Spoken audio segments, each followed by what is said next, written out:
Hello, hello, hello. What's up tonight, everyone? How's it going? Welcome, welcome. Gibbage, Jay Zoller, Zach Bach, New Meta Nerd. What's up tonight? Going well. Good to see everyone. What's up, Deadeye Navigator? Synthetic. Oh, so what's everyone up to? Great news. What's the great news, Vicky Kills? So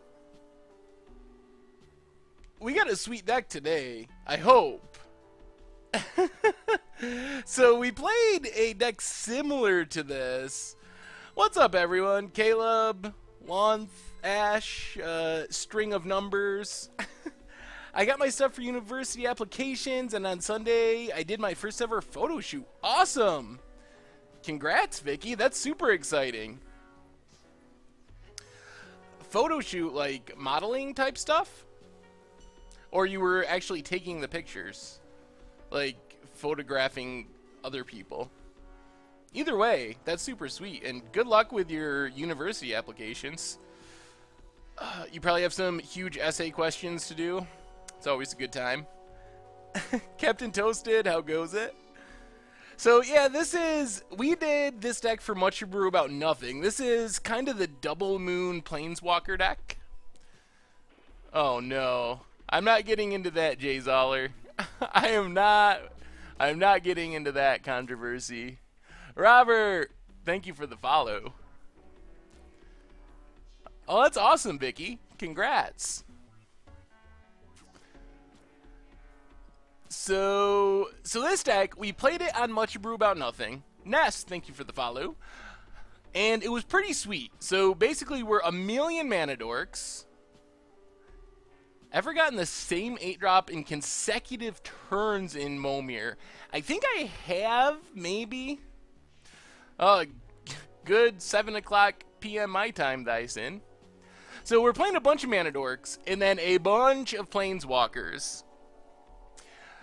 Hopefully, it'll work out for us. The big new addition, the reason we're playing it really was Tamiyo. So we did this for Much Ado About Nothing. What's up, JP? Thanks for the follow. We did this for Much Ado before Tamiyo came out, and it was pretty sweet. But the idea, or one of the ideas of the deck, is we get a doubling season out, and then when our planeswalkers enter the battlefield, their number of loyalty counters double. Trumpfbacher, thank you for the follow. So with Tamiyo, we essentially immediately get an Omniscience and draw 3 cards, which lets us cast all our other planeswalkers for free and just seems super sweet. But pretty much, Blood Moons help slow down the game. We have a bunch of stally planeswalkers, Gideons, Nissas, Xenagos, I guess. Ralzeric is more of a finishing planeswalker to get a bunch of extra turns. Gideon also stalls out. Bunch of Nihiris, a single Emrakul as our only non-mana dork creature. Chandra's Elspeth. Other than that, it's just a ton of mana creatures. I've heard about the new Penny Dreadful format, but I haven't played it. Fracus, thank you for the follow. Oh, Snort. Speaking of the best primetime show on Tuesdays and Thursdays, good news, bad news situation about this Thursday. Well, thank you, BTAC. I really appreciate it. Good news, bad news about Thursday stream. So this week, the one week of the year where there's a big Magic tournament on Thursday, it's Worlds Week, which means there's actually the standard portion of Worlds is going to be happening when we are normally streaming.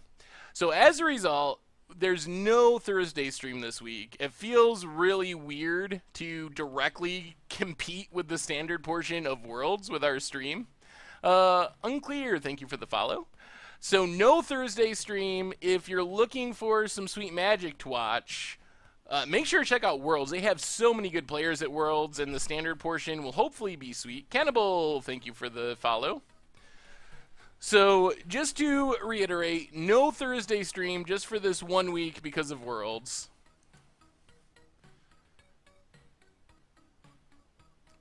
Yeah, so it felt weird to compete against Worlds. Of course, reminders, if you're looking for old streams, the MTG Goldfish Replay YouTube channel is the place to go. And if you're looking to support the stream, get your official playmat. We got Commander Clash, we even got t-shirts, so it's a great way to support the stream. Is there a cutoff point when the cards have to... Is there a cutoff point? Yeah, so Penny Dreadful, I see people talking about it. Popper Fox, thank you for the follow. Penny Dreadful updates every set release, I believe. BTAC, thank you for the follow. So every set release, and only cards that are worth 0.01 ticks when the set releases. Not even 1 tick, 0.01. Literally a penny.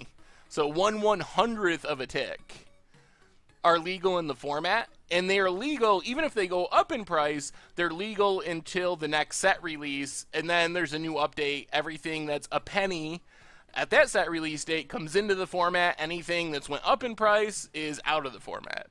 So I haven't played it yet, but I've heard some people talking about it, and it sounds neat. Also, I'm going to go queue up for this league. It is ridiculously rotating by the sounds, although a lot of cards just always stay a penny. The good news is, though, an entire deck, maximum price is, what, 75 cents? So even if you lose your entire deck, you're losing less than $1 or something. So, what's the worst thing that can happen? Nothing? Edward, thank you for the follow. So, let's see. We're going to do a Modern League to start off.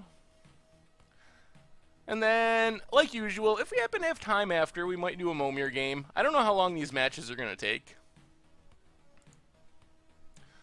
Let's see. Competitive Modern League. Also, tomorrow is product announcement day. So, I think at like 10:30 my time, Eastern time, it'll be up on the mothership, and we should learn what the next block is. So, does anyone have any opinions on where we're going to next? I've heard a lot of suggestions for another return to Ravnica, a return to New Phyrexia. Also, it could be a new plane. They've said that about half of the blocks are going to be a return to.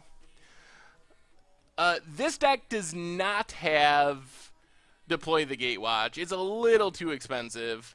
I really don't want to go to Kamigawa. I've heard people say that, and I really am not ready for that. Edward, well, welcome. Thank you for the follow, too. Yeah, so let's do this league, and hopefully planeswalker some people. Newer Phyrexia would be sweet. Phyrexian Pure, I think it's past the point of Phyrexian Pure. I have mixed feelings about Kamigawa.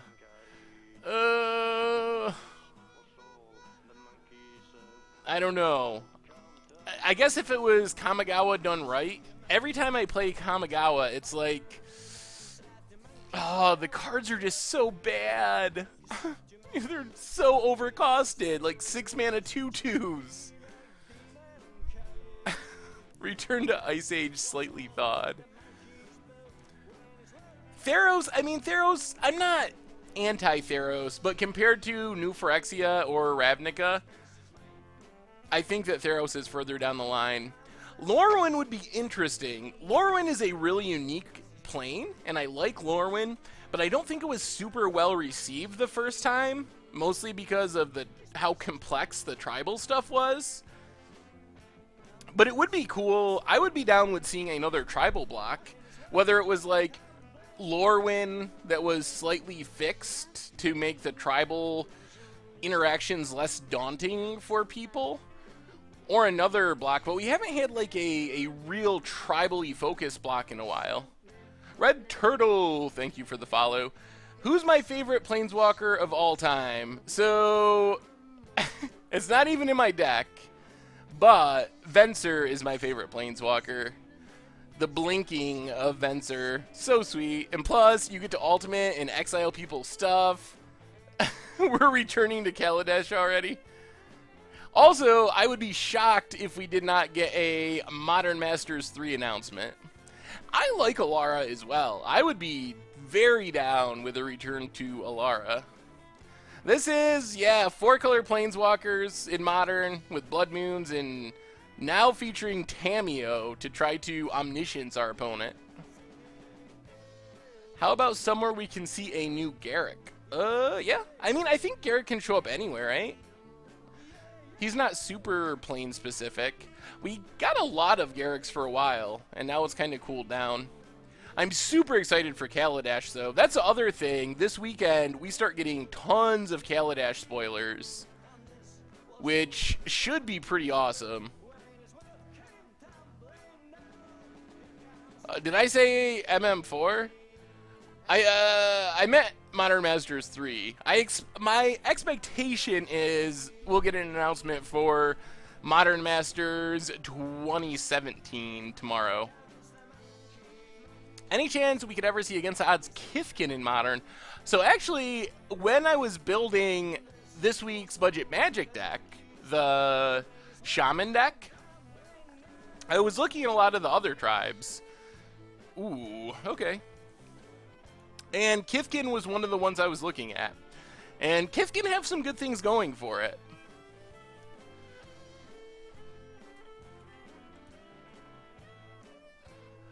Right. Yes, no, it was me.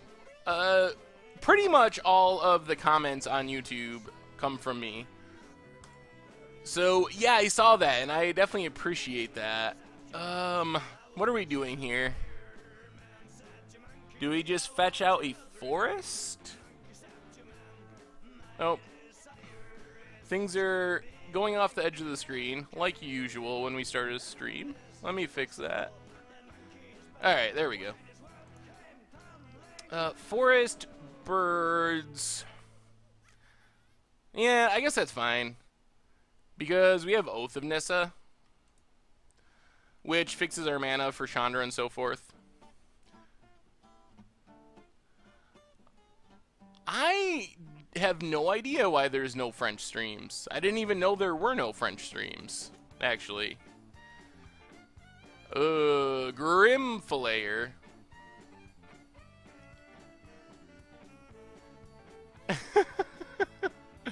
Well, no, like, if it's MTG Goldfish commenting on YouTube, then that's me. Not, like, all the other people. Ooh. Probably just take Jace here, I think. Get some card advantage going. Others to the bottom. Just play Township and Sylvan Caryatid. Pretty good blocker for Grimflayer. Reich, thank you for the follow. So Reich, yeah, vintage. The problem is the Budget Magic series is built on being budget, and it's not that I couldn't get access to the power to make videos.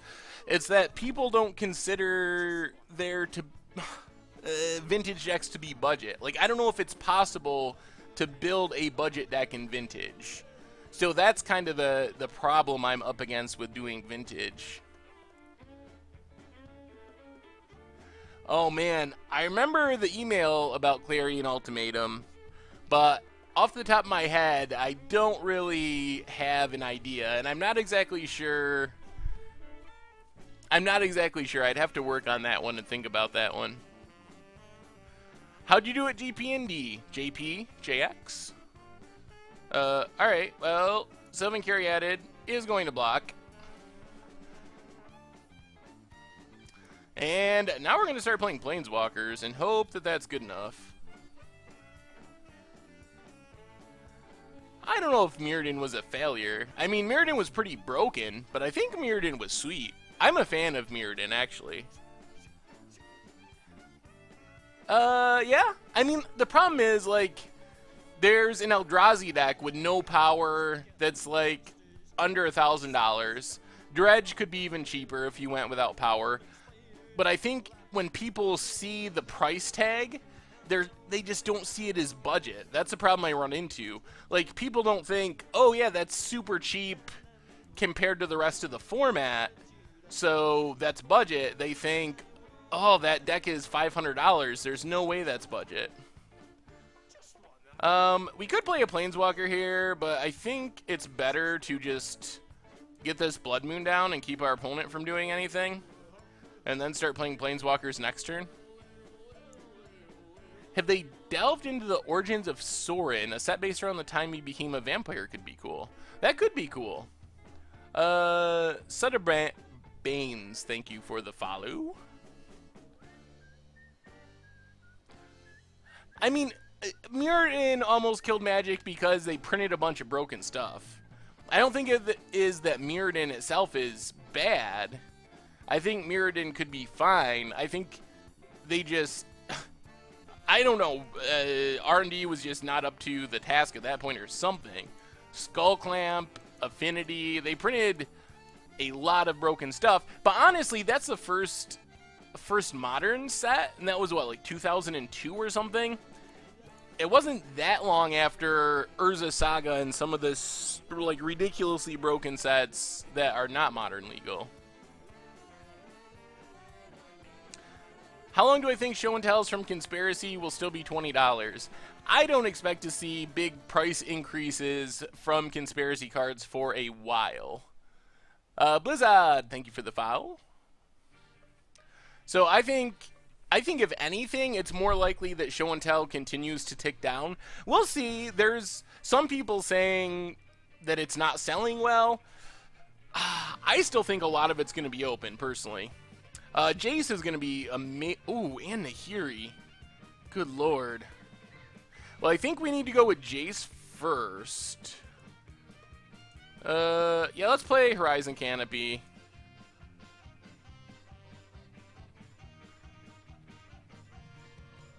Yeah, let's just Jace and tick down Jace to keep all the spirits under control, or tick up Jace rather, to keep all the spirits under control. Oh, Jace is so good here. Stitches, I'm sorry that I'm keeping you from sleeping, and our opponent scoops it up. We didn't even do anything that busted. We played Mana Dorks, a Blood Moon, and Jace. I guess that's kinda busted. Oh, so this is Abzan, Jund? Abzandish. What do we want against this deck? Rest in Peace doesn't seem that relevant. Stony Silence, not relevant. Worship might be good. They probably have Maelstrom Pulse, though. Would have killed my Birds of Paradise if I minus Chandra. I'm not surprised he yelled at about Urza Saga being busted. Urza Saga was incredibly busted.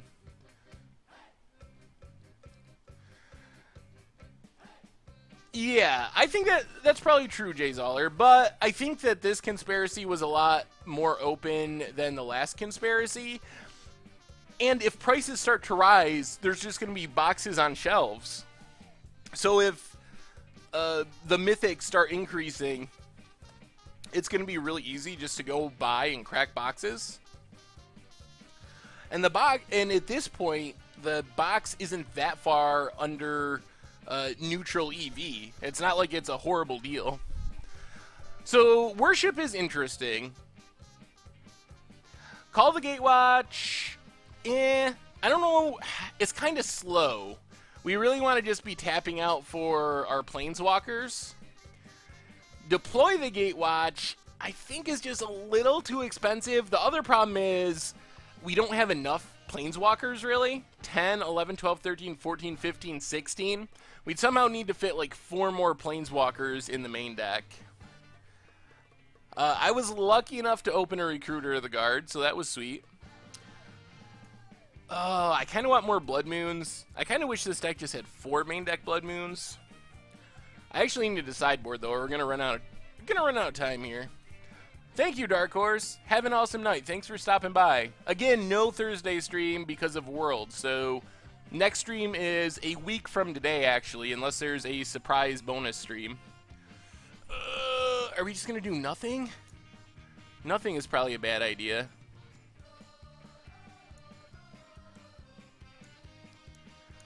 Blood Moons. Our opponent's going to be on the play. Blood Moon is a little worse. Alright, I'll bring in a Worship. What are we going down? Go down Xenagos.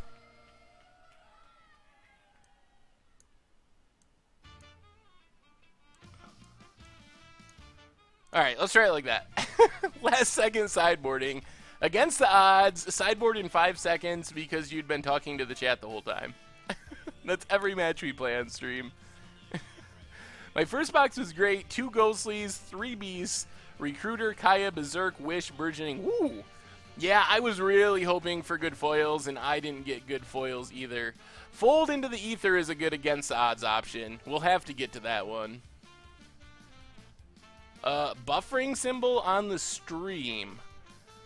I would try refreshing the page, Sniper of Death. I'm not seeing anything wrong on my end.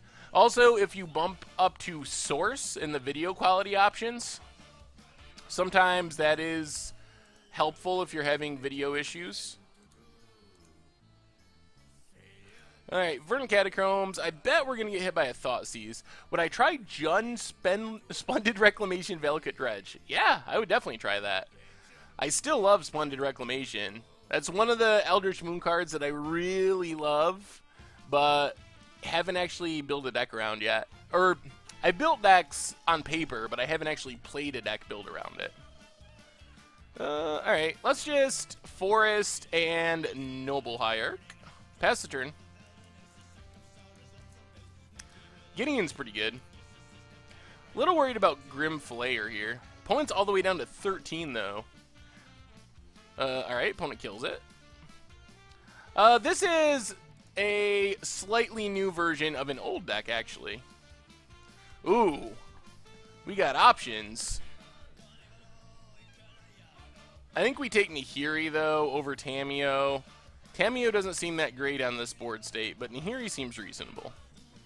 So take Nahiri, Stomping Grounds, untapped, Birds of Paradise, a pass the turn. Expecting Liliana kill our birds, which is pretty annoying. Whoa! Alright. Well, we can start playing... No! Alright. No Planeswalker this turn. Just kidding, we drew an Issa. So, Planeswalker this turn. Sometimes you get lucky. Also, we play a million Planeswalkers, so that helps. Yeah, counterspells are pretty good against this deck. Oath of Nissa and Tron does seem pretty sweet. Have I seen the Gifts Ungiven, Unburial Rites, Eldritch Evolution deck? There may or may not be a deck tech coming from of that deck, like tomorrow or the next day. So yes, I have seen it. And our opponent scoops it up. Well, take that, Abzan. Your Grim Flayers are no match for our plant tokens. When I play Legacy, Death, and Taxes with the new Recruiter and the Chalice of the Void creature, whose name I can't remember on stream sometimes. So another video we have coming up, which will be sweet, is I did a video talking Conspiracy and Legacy with Sean, who writes the Legacy articles on MTG Goldfish, and he is a Death and Taxes player, and he is very high on both of those cards. So, from what he was saying, and I'll go with him, that both of those cards definitely have a place in Death and Taxes, in Legacy, and it sounded like he would play more Recruiter of the Guards, and then be able to play more one of tutor targets.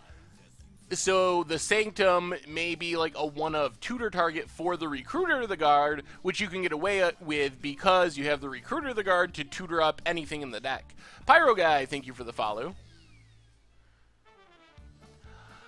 I bet we get there eventually. No, no. Joseph, Island Swamp, actually writes Vintage. And this is Sean. He only started writing on the site like, I don't know, a month ago? Not that long ago. He's done maybe 3 or 4 articles now.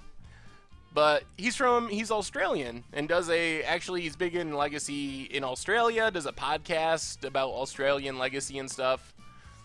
So he joined me. We had to connect on the crazy time zones. I was like, 8 in the morning my time and 10 at night his time or something.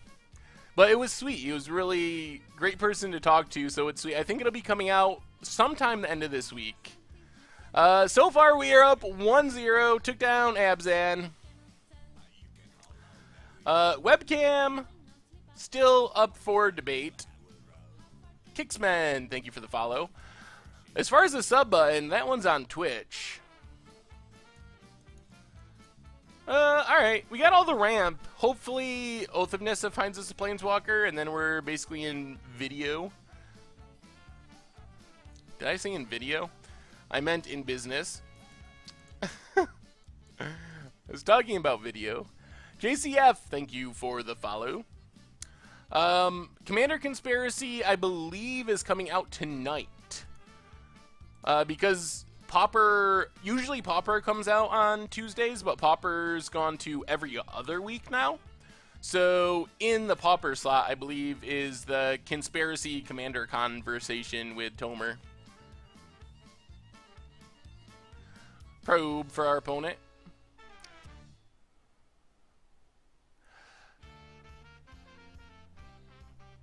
Renex007, thank you for the follow. Have I considered doing vocal warm-ups like tongue twisters before streaming and recording? But then I probably wouldn't butcher as many words. I don't know if that's a good or a bad thing. Alright, let's Oath of Nissa. Hopefully hit a Planeswalker. This might be Death Shadow Zoo. But maybe it would be a good idea to do vocal warm-ups. Normally I just drink a lot of coffee. Scumble to Temptation, that was I don't know if any amount of vocal warm-ups would have saved that, because that's not just like I misspoke. I just totally, I don't even know. Scumble isn't even really a word for the most part. Alright, Temple Garden untapped. Untap a Forest. And Caryatid.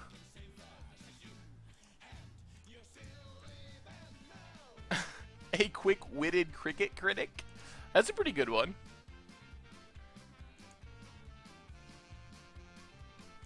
Well, to be fair, Snork, you do have a lot of numbers in your name.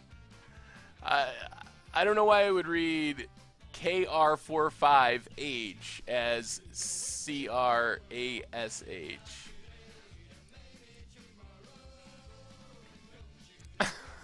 Yeah, that I probably should have edited that out, Jay Zoller. The Human Torch was denied a bank loan. The Human Torch was denied a bank loan. Oh no. The batter that is better is the batter that is buttered. The batter that is better is the batter that is buttered. See, that's not so hard. Oh, this is Infect? Well, then I don't have to feel bad about slamming Shocklands. Oh my god! Well, if our opponent does not have a counter spell, this is probably going to be pretty good. That's a doubling season.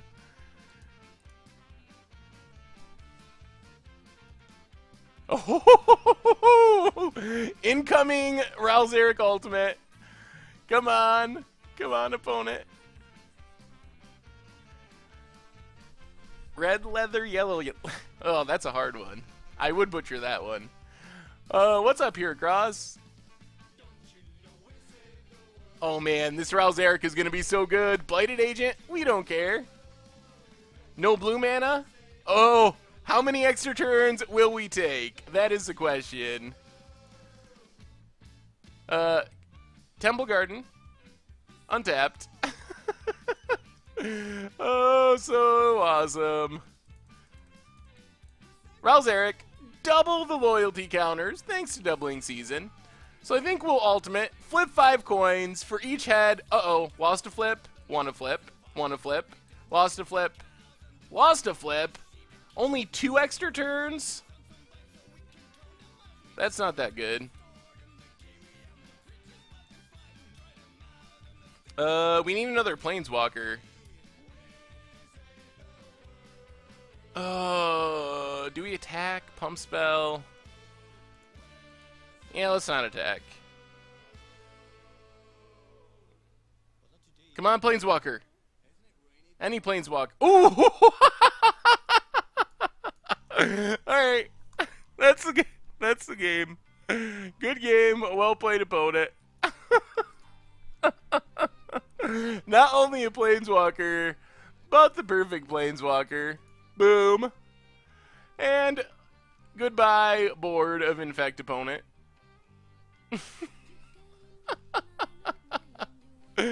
Oh, got him. Got him, got him, got him. Oh, that was sweet. Oh, I really like that. Alright, so how do we sideboard against this deck? Explosives seems good. Yeah, doubling season. No, all our opponent said was neat when we ultimated Ral. Neat. And then they just said, I can dig it. So our opponent is down. That's the nice thing about Conspiracy, Liesel, is you hit one good foil and it pays for your whole box. This deck is very shenanigan-y.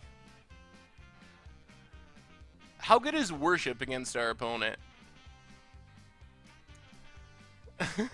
Our opponent is. We're playing Austin Powers or someone.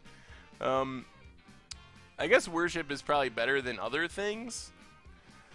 Blood Moon. Alright, Blood Moon. What do we not want, though? We actually have to cut things. Oh, yeah, you're right. Good call. Well, Worship would protect us from Hierarch beats. What if our opponent went on the Hierarch beatdown plan? We gotta cover all of our bases, chat. Yeah, I guess Fog is also good. What are we cutting, though? Bad Planeswalkers. Xenagos is one of our worst Planeswalkers. And we're not going to be very good at blocking anyway. Like, making Night tokens isn't really that great against this deck, because Blighted Agent, Ink Moth, so most of the things that we want to block aren't really blockable. Need to cut two more. Two more. Also saves us from Dryad Arbor, that's true.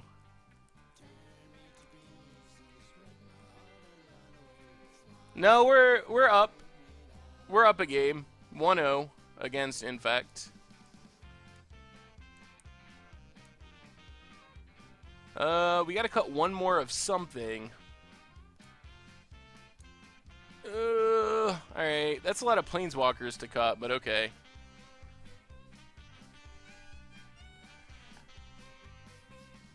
That's true. Elspeth is just good at finishing the game, but... Oh, no red mana. Alright, we'll try it. We have a turn 2 Nissa, which is something. And if we draw a fetch land, we get Blood Moon. Thank you, Abzan Iji. Oh, there's a Glistener Elf. Yikes. One thing this deck does not have is much early removal. Or removal, period. That's true. We can just go on the plant chump plan. Plant chump plan. Darius, thank you for the follow. Or D. Harris. You predicted a new Phyrexia after Kaladesh, but would Wizards ever want two different artifact blocks in the same standard? Actually, I predicted a new plane, but I said that new Phyrexia was next on my list, so... But that is a good argument against another artifact block.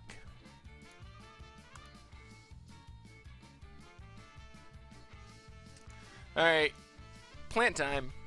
Our opponent did find an Ink Moth, though, so now we just really want to fetch land for this Blood Moon, and then we're, like, kind of, somewhat stable-ish. I mean, Noble Hierarch gives them some mana, but it shuts down Ink Moth. We can chump Glistener Elf for a long time. I'm glad I could be of service. with the name butchering. Oh no. And the Pendlehaven. Alright, we need the fetch land this turn. And also our opponent to not have a counter.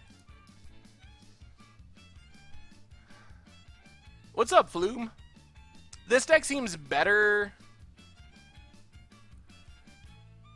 Hey, you're welcome, Polar Bears. Are we just dead? We're dead to mutagenic growth.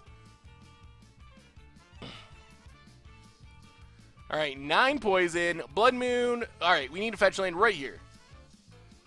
Oh, Westville Abbey. Alright. Yeah, we can't even...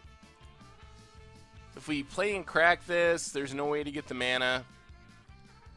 I guess we could draw into a fog? So we might as well do this.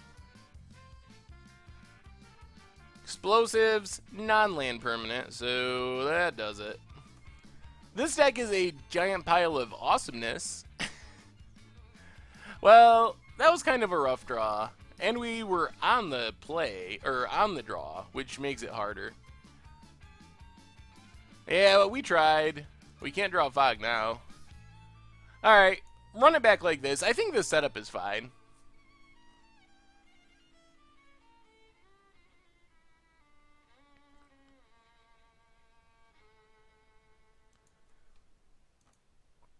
This is an update of Double Moonwalkers with Tamiyo.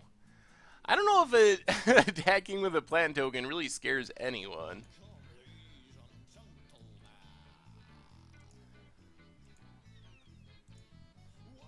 Return to Kamigawa would be interesting. I don't know if I'm on board with that or not. Is this Todd Stevens' list? This is similar to Todd Stevens' list. It's based on Todd Stevens' list, but it is also updated a bit. So it's not just Todd Stevens' list. The main change is the Tamiyos, but it's very similar to that.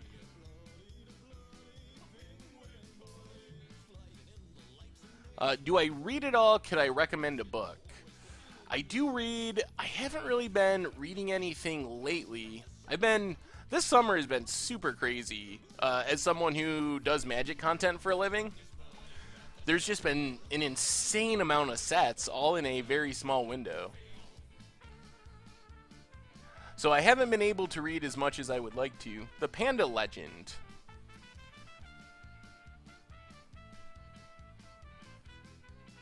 Is the Westville Abbey worth a slot? Yeah, I think so.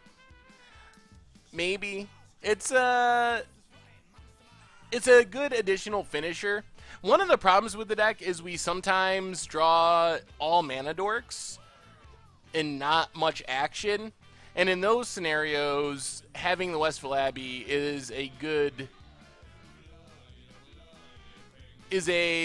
hedge against that. Double Probe, ouch. Podcast, you mentioned no decks losing key pieces. The Teamer Emerge style decks lose some key ramp pieces in Pilgrimage and Gather the Pack. That's true. Alright, let's, Sylvan Caryatid. Wooded Foothills, pass the turn. I don't know if it's too much magic, but it's definitely a lot of magic.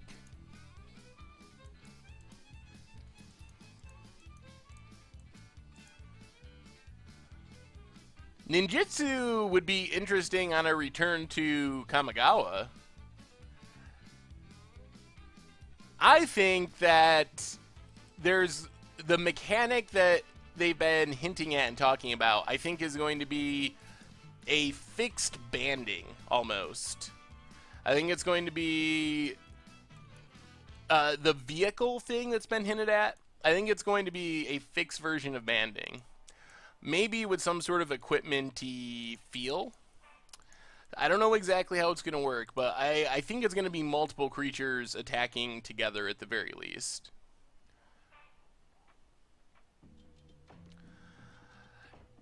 And Mero also said that no named mechanics will be returning, so we probably will see some unnamed mechanics.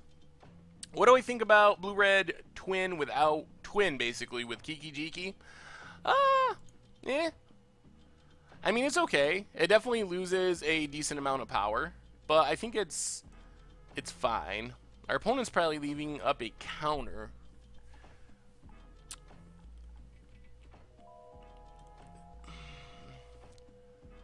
White. Can we just fetch a forest? What if they kill? Let's get breeding pool to be safe, to make sure we can cast our stuff. Horizon Canopy. Well, I'm expecting Spell Pierce here, probably. Yup. Well, Temple Garden tapped, pass the turn. Could really use a Blood Moon, maybe? Our opponent's draw is slow, but Inkmoth, they got 4 cards in the graveyard. They're like a fetch land away from Become Immense. Vehicle mechanic, yeah, they like accidentally mention vehicles in an article and then remove the mention of it a little bit later, but of course it got like whatever screenshot and saved on Reddit and stuff. But what do you think the time frame on buying rares and mythics will be the lowest from Conspiracy 2? I think a lot of them are going to be cheap for a long time. I think if you wait a month-ish, you should be near the floor, but I don't expect, especially for the rares, to see many major increases in the near future. Oh, gotta fight. I got a feeling we just died at Ink Moss this game. We're taking 1, which is going to put us potentially dead to Become Immense next turn. We draw a forest.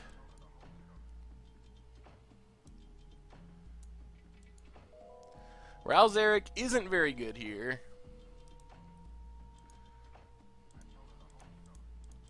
Let's Rouse Eric.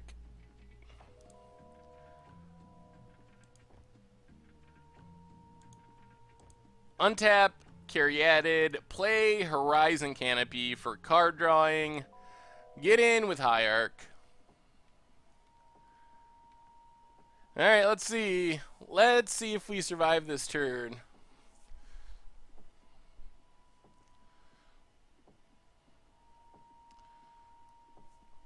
Yeah, we're gonna draw with Horizon Canopy, but I got a feeling we're just dead here. Like, animate Inkmoth, Become Immense, any pump spell, and we're dead.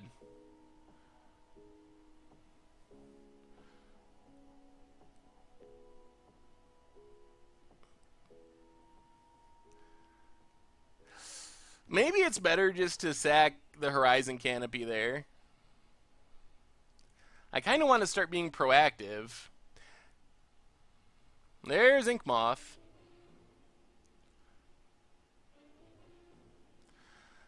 Do they have Become Immense?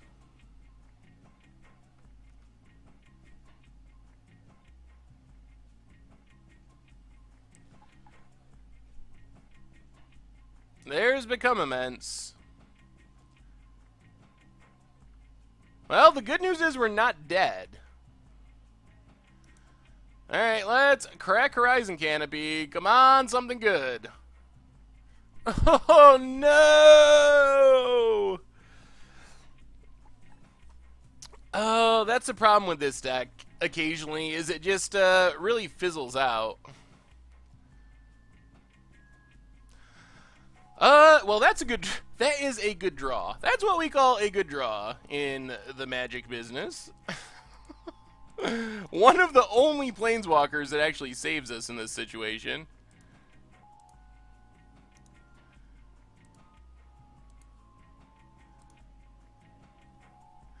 Might as well get in with Noble Hierarch.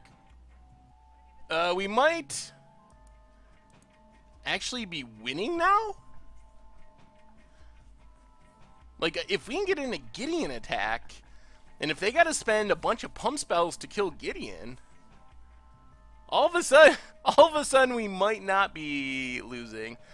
I will likely lose all my friends by playing Leovold EDH deck with Winter Orb, Teferi's Puzzle Box, and Rhystic Study in the same deck. Psycho Smurf, you likely will. That's the problem with Leovold. It's a really easy way to lose friends. Yeah, I think they pretty much just have to pump their way through it. 8 loyalty is a lot, though, and they already fired off a Become Immense. Most decks have 1 or 2, I think, and maybe they have more in Modern. But there's a chance that Gideon can lead us to victory, and if they don't play a blocker, we can do 3 with Raoul, and then Gideon is just lethal?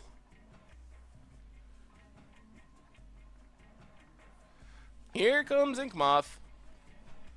And I guess if they have to use, like, 8 points of pump to kill Gideon, that's not the worst thing for us anyway. They don't have Become Immense mana. If our Gideon lives another turn, then I think we're getting close to guaranteed to win. If we can get one more turn out of Gideon. We could also draw a Blood Moon.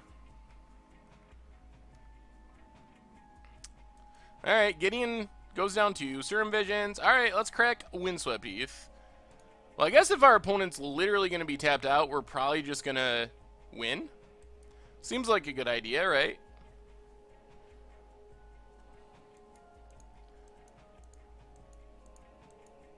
Gideon is quite the pale. The main change is Tamiyos to try to omniscience people. Yeah, Gideon was maybe the only creature that could save us there. Or planeswalker that could save us there. Wow. Well, I guess we just go for it. So, fire up Gideon. Gideon for 7. And Lightning Bolt with Ralzeric. Whoa! Ralzeric looks like no Blyark. Yes! We got there. 2-0. 2-0. Oh, the deck is still working. This deck is so funny because it doesn't seem like it should work. But sometimes you get lucky and draw your Gideon. Alright. So far, so good. The 2-0 dream is not only live, but achieved.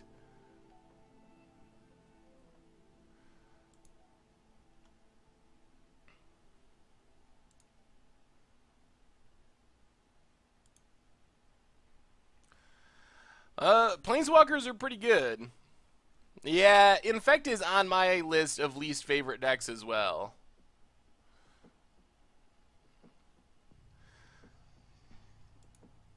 So I'm pretty happy that we actually beat it. Burn is also on there. Noble Hierarch is the best walker. I think that's Deathrite Shaman, actually. Ryu, thank you for the follow. I mean, we definitely got lucky. I'm not gonna argue that. We definitely got super lucky. The number of outs we had to beating those Inkmoths were basically Blood Moon, Gideon, and that's essentially all, I think. What are my 5 least favorite decks to play against? Alright, I'll just go with Modern because I know those fairly easily. Infect, Burn, 1, 2. Boggles, also on the list. 3. Those 3 stand out above everything else as being by far my least favorite to play against. And then other ones aren't as bad, but like Affinity and Death Shadow Zoo, like aggressive, aggro-y combo decks, I think are the most annoying decks to play against. But Burn, Infect, and Boggles stick out as the 3 big ones. Ad nauseum, yeah. For some reason, that doesn't bother me as much as the other ones, but it is pretty annoying.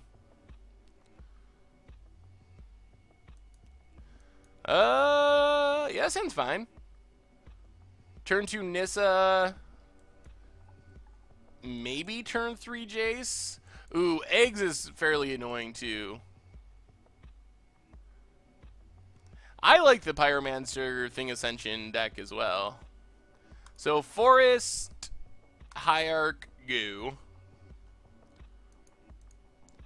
Is this Jund again? Death Shadow. Overgrown Tomb. Tapped. Well, if it's untapped, it's almost certainly Death Shadow. Alright, probably Jund. If it was Death Shadow, they would have fetched out untapped there. And likely had a turn 1 play. Hey, Future, thank you. Welcome. Dark Confidant. Alright, well, Stomping Grounds, untapped. And let's just... Man, we could play 3 1-drops. That might be better. Let's Birds of Paradise, Arbor Elf, Oath of Nissa. Get... Ooh. See, this is a situation where Westville Abbey could be absurd. So as long as our opponent doesn't have a sweeper, we could start playing some really huge things. Well, thank you, everyone. Question 4. Thank you for the follow. Opponent gets a flip with Bob. New Bob. Loot Much. Thank you for the follow. Why does this deck not play deploy? Not deploy. The big reason is we don't have enough planeswalkers to consistently hit 2. It's also sort of expensive for Modern. We will get the sub button as soon as Twitch gives it to us. Unfortunately, I don't really have any control over that. That's all in Twitch's court. Fishumi, thank you for the follow. What do you think the highest price Pyromancer Ascension will get back up to after it's dropped from Zendikar flashbacks? I think it's likely it will return near where it was before. It was up to 6, 7 ticks. Right now it's down to 3 ticks. I think it will potentially, assuming the deck is still good, get back up to 5+ ticks, maybe 6 ticks. But it might take a little while to get there. Also, another card I am kind of excited about from Zendikar. The fetch lands didn't really drop that much, but Bloodghast is down to 6.3 ticks. And it was almost 15 before the flashbacks.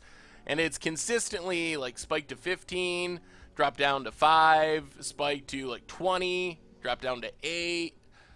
So I could see that one being a really good one to buy and hold on to as well. Jimbo the Kid, thank you for the follow.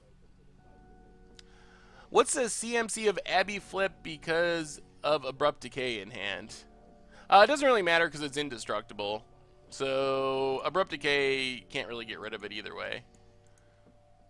What's our opponent going to do? Pass? Well, Westville Abbey.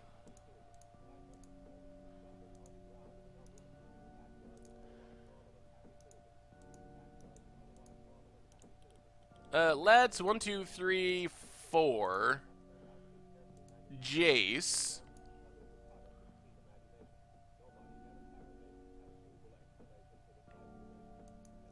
And I think we're going to go card advantage mode on Jace. The mini Factor Fiction. If our opponent can bolt it, that's reasonable. Oh yeah, I guess I could have cast it with any color of mana. Ooh! Oh! Well, looks like we're likely... Oh, how do they split this? Doubling Season versus Blood Moons?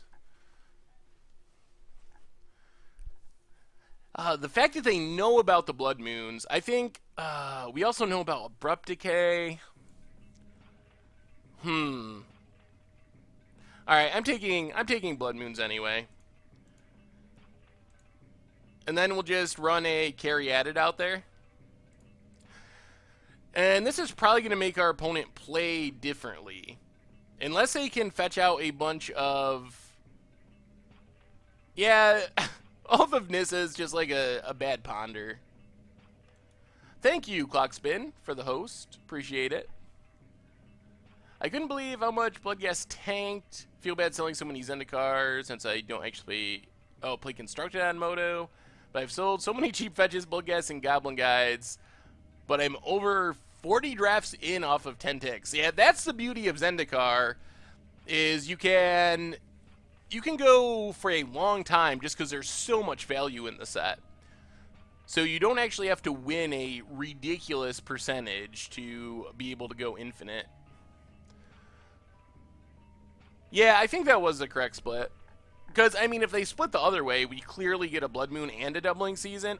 Wow! They fetched out a non-basic? Oh my goodness. What's their plan? Do they really just not have basics? Kolaghan's Command. 2 damage, they're going to kill Jace. We're going to just discard, I guess, a Nissa? I'm going to keep both Blood Moons, I think, because we know they have 1 Abrupt Decay. And being able to Blood Moon into Blood Moon means that Swords actually means D-Many and Jayzal are moderators. First time on the stream, love your vids. Thank you. I managed to win a game day in Modern FNM using your budget builds. Awesome. Welcome, Ale. And thank you for playing the decks. I'm glad you've been having success. Oh, they flip a Swamp. Do I think Blister Coil, Weird, Thermo Alchemist, Cryptolithericing cantrips can make a good Storm deck? It can make a Storm deck. Whether or not it's a good Storm deck, that's a little more questionable. I guess if they have like Thoughtseize, Blood Moon, Leave Up Mana, Abrupt Decay, Blood Moon, that's pretty good.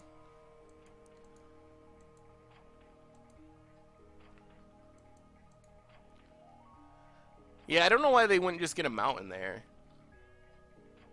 Lightning Bolt's a Noble Hierarch. Okay.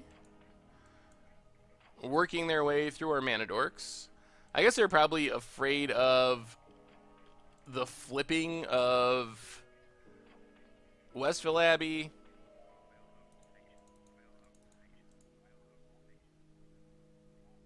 Alright, new plan.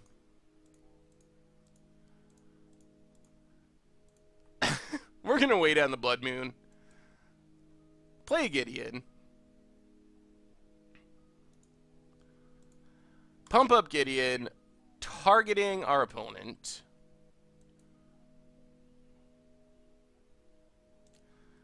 And then untap a Forest and Arbor Elf. Yeah, it is making our opponent play differently because we have this Abbey out there. Like, they would not be bolting a Noble Hierarch when we have a million mana if it wasn't for that. Seems like Gideon might be a card that's tricky for our opponent to deal with. Whoa! Wow. Okay. Well, I mean, you can see the fear of Westville Abbey. They literally bolted a Hierarch and then Abrupt Decayed an Arbor Elf, knowing we have multiple Blood Moons in hand.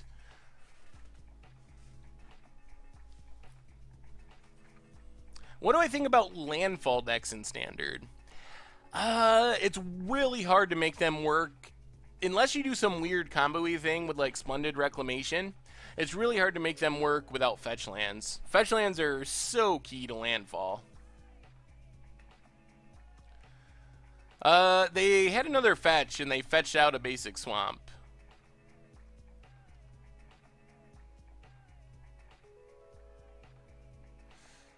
Yeah, I guess that's true as well. Although, I think they might want their Dark Confidant to die, in all honesty. Alright, they're going to Inquisition a Blood Moon.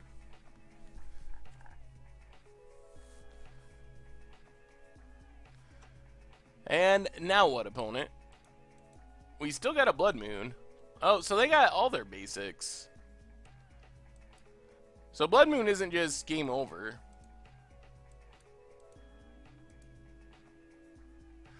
Do we even want to play Blood Moon now?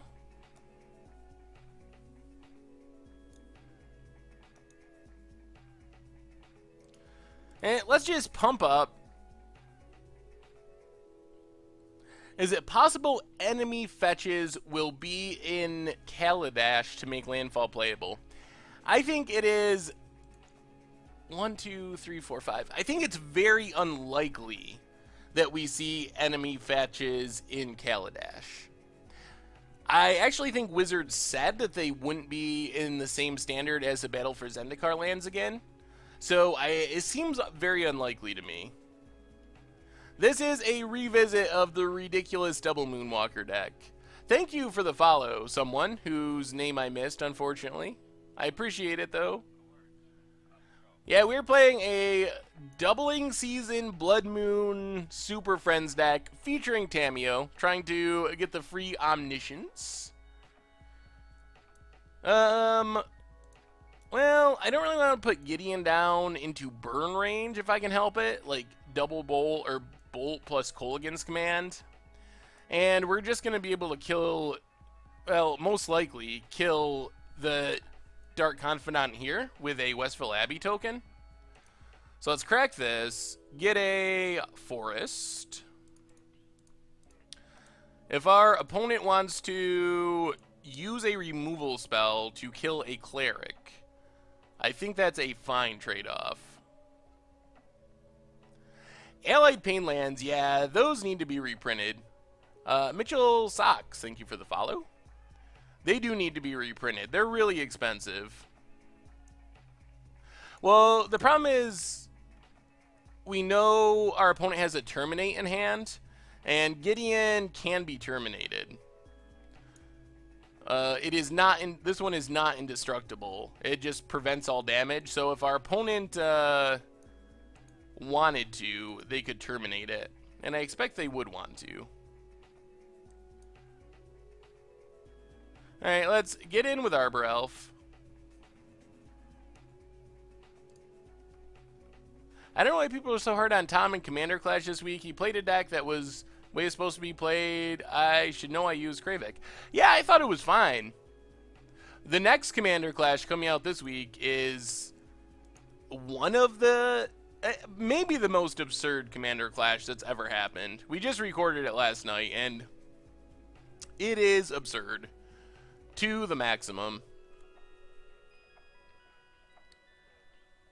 Yeah, I can't believe that Richard actually won that game. The Aurora into 2 lands and then still winning was pretty insane. Alright, let's Westville Abbey token.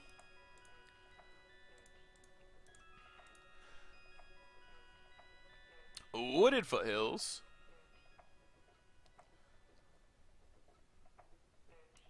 Do they have any way of beating an Ormondal? The problem is we activate Gideon, they kill a creature in response, and then we can't flip, and then we lose our Gideon too. That sounds bad. Nimbus Maze would be a fair cycle to reprint.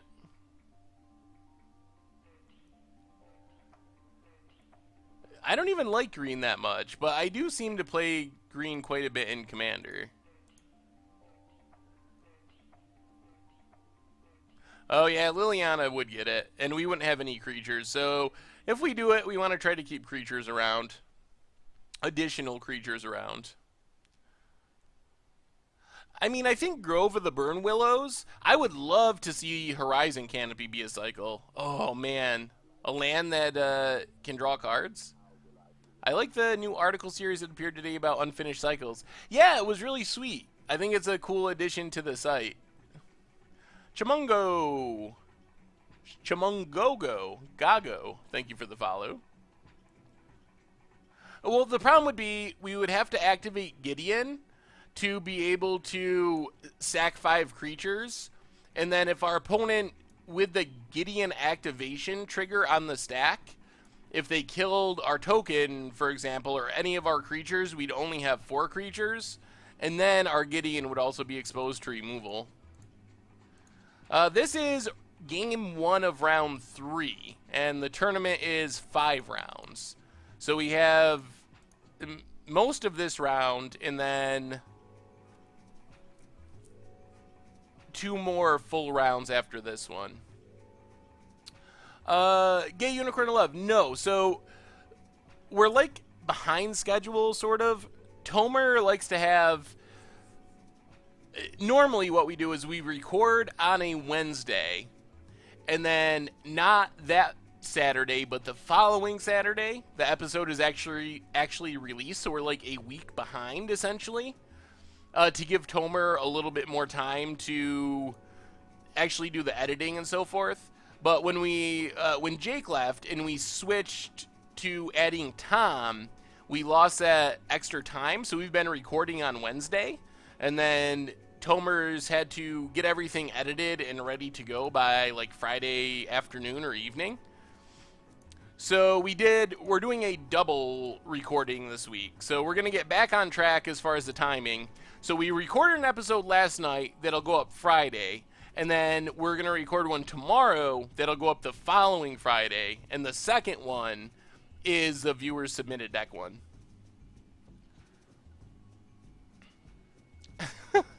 Our opponent is sending a message, knocking Gideon down from 14 to 10. I think they've finally given up. We might as well do this. Just send a message of our own.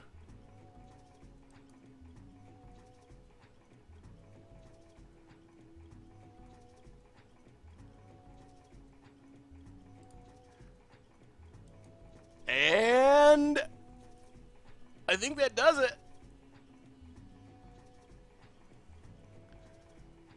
Sweet.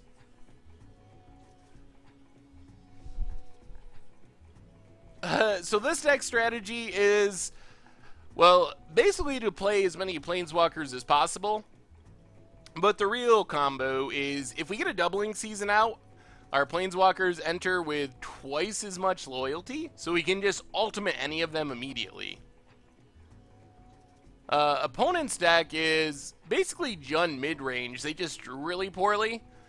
I think they would normally have like Tarmogoyfs and potentially Grim Flayers as an actual clock to close out the game, but they just never really drew any threats. Yeah, this is kind of a Legacy Cube strategy. Yeah, I guess Worship could be alright. You can still send them in through tonight, basically. Once tomorrow comes around, I think it'll be too late. So if you have something, send them in tonight to be considered. I don't know about Rest in Peace. Leyline of Sanctity, there might be an argument. They do have a lot of discard. I have a hard time knowing what we take out, though. Well, one place is you can just submit a deck list in the YouTube comments to any of the Commander Clash videos. But you can also just email it to me or tweet it at me, saffronolive@mtggoldfish.com for email, and just saffronolive at Twitter. So any of those methods will work.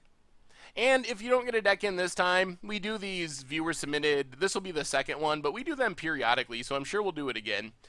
Ideally, somewhere around 20 tickets, but not a super hard and fast rule. Vicious, thank you for the follow. And if it's over, just know that if it's super expensive, the mana base maybe might get downgraded. Like if you're playing fetches and dual lands, they'll probably become, I don't know, budget substitutes for those. Otherwise, though, we try to play the list exactly the same.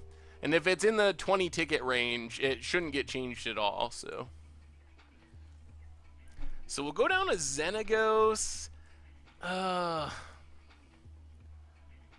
And a Nissa? Actually, maybe let's just go down to one Blood Moon. Blood Moon is good, but being on the draw and our opponent knowing about it makes it less good because our opponent can just search out basics, leave up Abrupt Decays. Alright, we got a Worship, no lands though, so we gotta ship this one. Alright, this is somewhat reasonable. Our mana's still... Oh, doubling season! We need mana though. I'm so tempted to keep it because it's so insane when it works.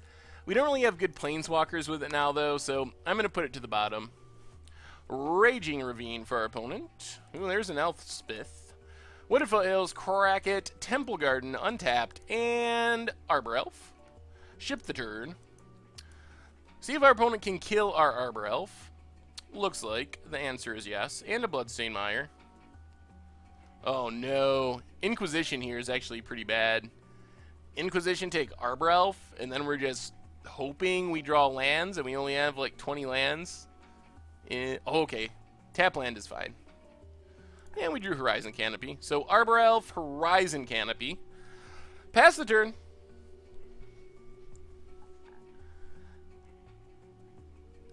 So far we're doing so good. We haven't actually lost yet. What do I think of Tamiyo in Modern Nightfall? Vicky, go ahead and submit it. I mean, we've had a lot of expensive decks submitted. Just know that if it's really expensive and it gets chosen, some of the most expensive cards might get cut, but you're still welcome to submit it. We've had a lot of people submit decks in that price range, so. And it's not a hard and fast rule. Like, we definitely play decks that are more than that sometimes as well. Alright, let's run Anus out there. So I played this guy in Standard last night, had me dead on board, refused me to attack, but refused to attack me because I left up 4 mana as a Coco bluff, turned it around and won. Awesome. Imaginary Gun, thank you for the follow.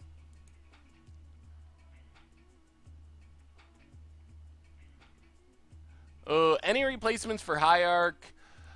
Well, Birds of Paradise and Arbor Elf are in the deck. You could go up 2 more Sylvan Caryatids over 2 of the Hierarchs, and then maybe, like, Arbor Elf level creatures. So, Llanowar Elves, Elvish Visionary, something like that. Did I miss a question? What was your question, Muncher? Ask me again and I will try to answer it. 1, 2, 3. Well, I guess we just got to discard Elspeth here, unfortunately. My commander deck with 4 Lilianas, would Richard snap pick? Probably. Well, Alex's. Thank you, Alex S. 2212212. For some reason, that reminded me of Bender in Futurama. I don't know why. I think it was like the one Futurama movie. Wasn't that the code? Alright. I think we get our Gideon out there. Keep making more tokens. I don't think we're going to attack into the Goyf. But I think we can just make so many tokens that Goyf's going to have a hard time actually hurting us. Oh, can I show you what he's discarding? Yeah. First up is Verdant Catacombs. Oh, what do I think about Tamiyo in Modern Nightfall? I don't know if I have a good answer for that, unfortunately. I haven't actually played with Nightfall. I'm familiar with the list, but I haven't really theorized it or played with it at all, so I don't have a great answer for you at the moment, unfortunately. Alright. That's a really... Oh, okay. Are they going to give up their Liliana to kill one of our Planeswalkers? Yup. Okay. So I get to kill Gideon, I guess? We are 2-0 right now. We beat Abzan and then Infect. And now we're up against Jund. So there goes Gideon. Well, let's make a plant token, play an Arbor Elf, play a Westfall Abbey, pass the turn. We also could just ultimate Nissa, and that would be pretty insane. I mean, the problem with Nissa in this matchup is it dies to Abrupt Decay, which is pretty painful. Is there an average percent on how cheaper MTGO is than paper? Yeah, I'm sure it could be calculated. If you go to MTG Goldfish, you can see the paper price and the online price side by side, but it really varies by format to some extent. So there's not just one answer for it. Well, there goes our Nissa. Opponent attacks with the Goyf. We're going to chump.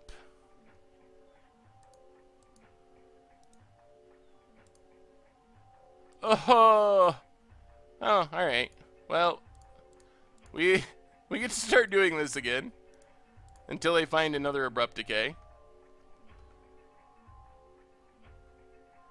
Any chance I can brew up a Tezzeret Agent of Bolas aggro with Soul Artifact on against odds?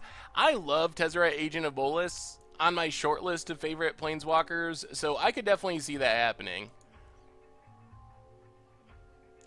Yeah, it's way cheaper. The further back you go, the better it is as far as prices. Vintage is magnitudes cheaper. Really? Really? You just got mono removal?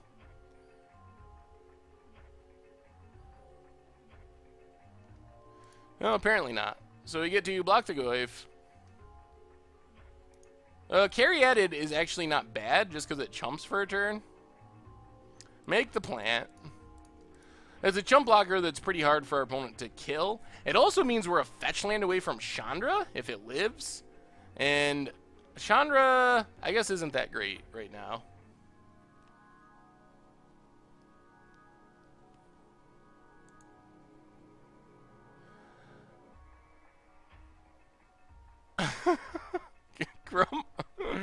Grumble to dust our Westville Abbey. They just must not have many cards against our deck, because Crumble is not that good against us. Yeah, I was thinking that an Ugin or a Karn could be good.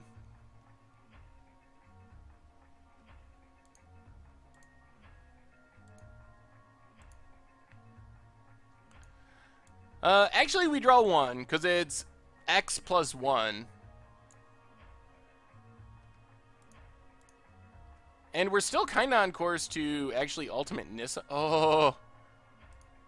Man, if we could get Doubling Season down, then Nissa would be making 2 tokens. We'd actually be making headway. Uh-oh. 5 mana. Oh, are they going to start attacking with Raging Ravine? Oh, they don't have the red mana. Punt. Punt on the opponent. They did not get red. Oh, they just go with Thoughtseize. Why would you not get red mana so you can Raging Ravine?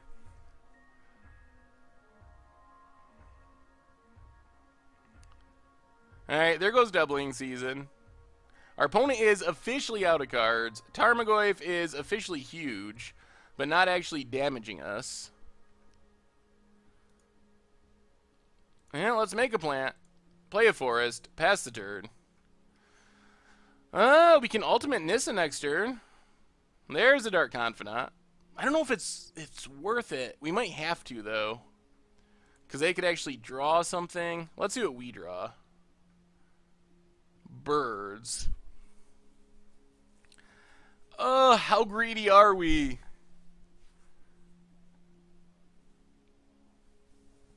Well, they could have fetched out a non-basic. They cracked a Bloodstained Mire. Well, Township doesn't do that much. So if we Ultimate Nissa, we gain 4 and draw 4.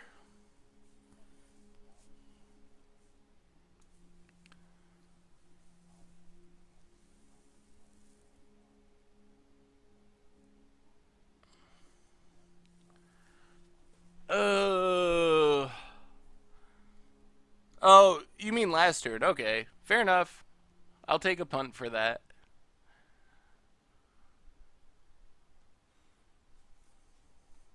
I do love drawing cards. Alright, birds. Make a plant, pass the turn. Basically, this gives our opponent 1 turn to, with 2 draws, to kill. Ugh. They get a Kolaghan's Command. And a red source. Aye. That's actually pretty good. That's hit Nissa so we can't ultimate, discard Chandra. That's actually really good.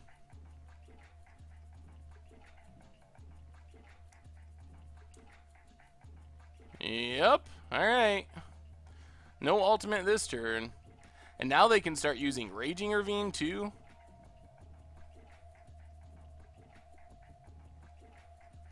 Well, we chump Goyf, free block on Dark Confidant.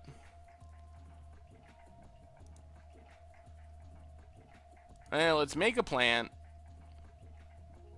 Stomping Grounds, pass the turn. Opponent gets a Catacombs. We might have to just ultimate next turn. Almost regardless. Just because we're going to need these cards. Not ultimating was the greedy play. And wow! Super punished. Good God.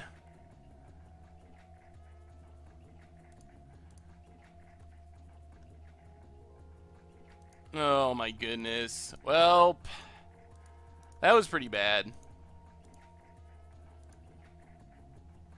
On the other hand, this was pretty good.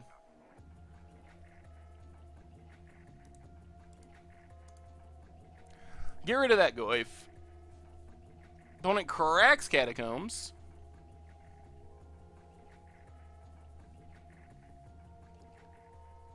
Well, to be fair, we have a lot of planeswalkers, and we have not drawn that many of them. Oh! Our opponent is just as lucky as we are. I swear to God. Our opponent gets another Kolaghan's Command, so they get to kill our birds. Or kill our Nahiri. Oh, no! Are you for real?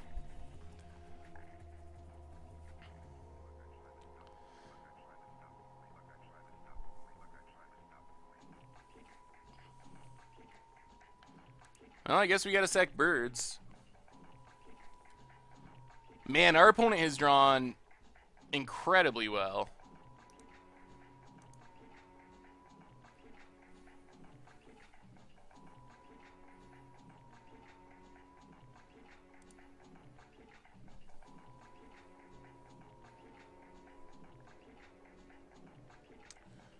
Oh, we're gonna lose now. Well, our opponent draws a Dead Inquisition that they can discard to Liliana. Takes up, discards Inquisition. Oh, man. Definitely should have ultimated. They can kill their Bob with Liliana if they ever need to. They get to start attacking with Raging Ravine, though, is the problem. We're going to need to draw, like, a legit Planeswalker this turn.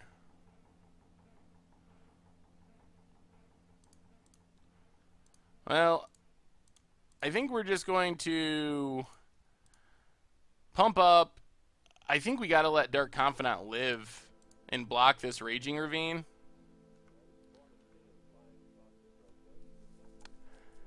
And we're dead. I mean, not just dead, but we are essentially dead. Should have ultimated Liliana when we had the chance. I guess that's what we get for being super greedy. Opponent gets Inquisition. Chandra isn't even an out if they kill our Caryatid, because we can't cast it, and they kill our Caryatid. So they hit us for 5, 6, 7, and they draw a Goyf. So we are outless, I believe, because we can't cast anything.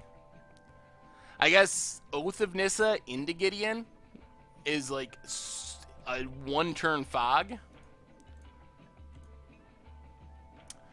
That's disappointing. We should have ultimated when we had the chance.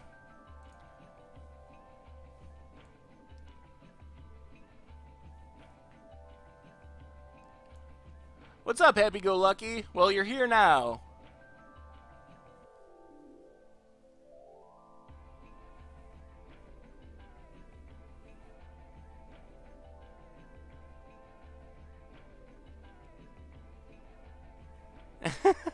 I know, that's what I get for listening to all of you.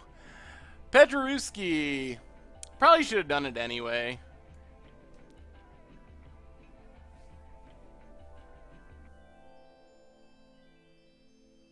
Leyline protects from Liliana Ultimate. It doesn't really help against Liliana Discard. I guess it protects from the sacking as well.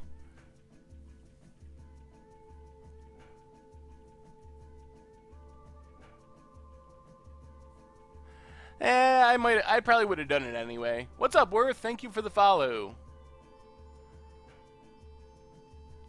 Yeah, I mean, we can't really sideboard out Emrakul because of Nahiri. I mean, one of the easiest ways for us to steal a game is just randomly doubling season Nahiri Emrakul, and we just win. Well, thank you, Delusional Kraut. Yes, Worship is out. Ley lines have potential. I just don't know how we make them fit is the problem. You don't like the white-bordered Birds of Paradise? Fractal Parallax, thank you for the follow. We just don't have that much room. I mean, Rest in Peace is good against Goyf. Blood Moon is actually super good against this deck on the play, I think. Oh, I guess we might have to cut one. We do have a lot of mana dorks. I guess we can go down on a Caryatid. And maybe this is the matchup where we go down Jace. Let's try it like that. Angry Land, thank you for the follow. Yeah, I mean, Rest in Peace is not bad, but there's just not a ton of room. All right, we're on the play.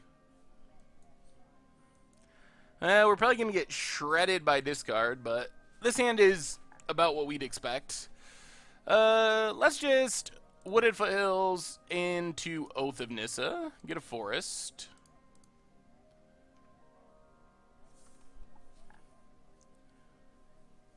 And I think we take Nahiri. Pass the turn.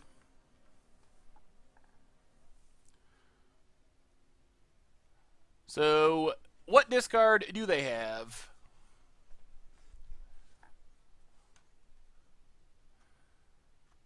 Inquisition. So, Blood Moon is gone.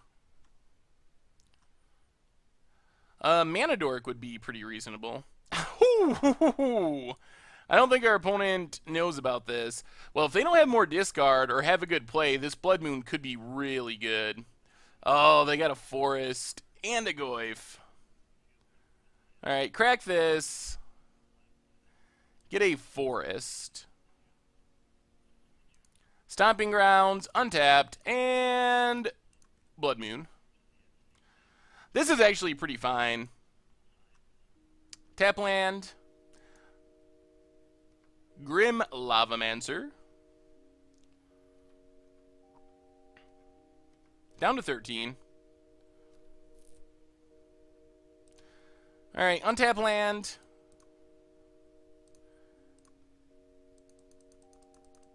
And let's just play a Tamiyo.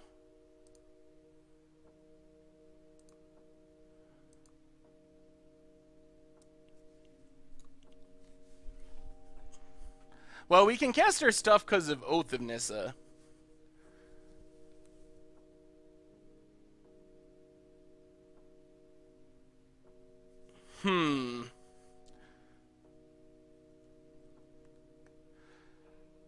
Interesting choices here. What's up, Annihilator? It's going well. Yeah, Oath of Nissa does not work that intuitively on Magic Online. So what we're trying to set up essentially is doubling season into Nahiri, and we just win with Emrakul. So we can -2 tap them both down. Our opponent could have a bolt to kill our Tamiyo. We can plus it, but then we just lose our Tamiyo. Alright, let's go with the tapping plan. Pass the turn. Thanks for the follow, Dragana Low.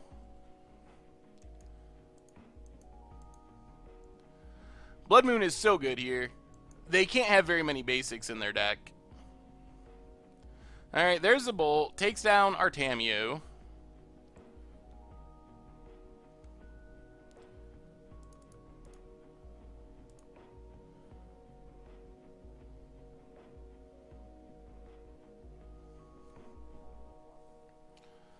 Oh, yeah, that's what we need.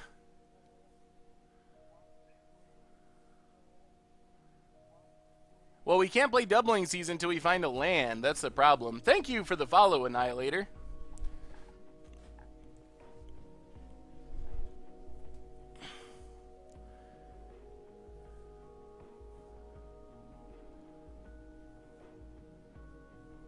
If we plus, though, we're going to take enough damage that we're going to be in burn range. We can just Tamiyo -2 again and try to draw land.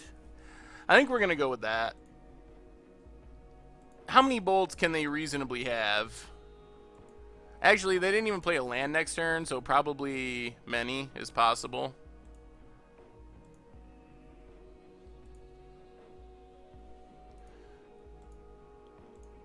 Alright, instant replay, pass the turn.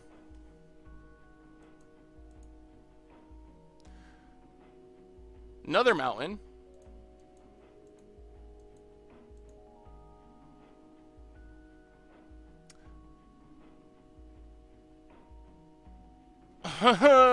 Crumbles. Well, that sets us back even further. Now we really need to draw a land. What are the odds that they had a crumble of all the things they could have?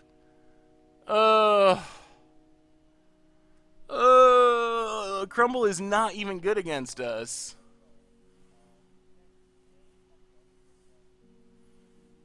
Yeah, that crumble was super good.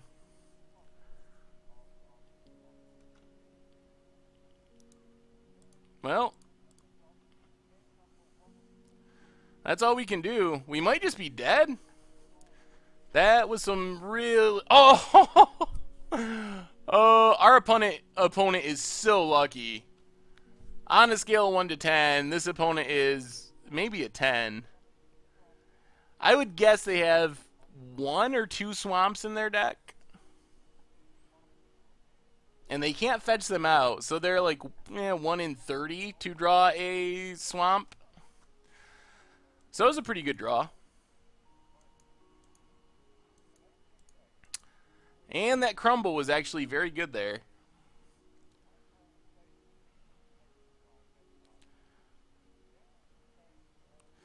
Alright, opponent's going to take down our Tamiyo.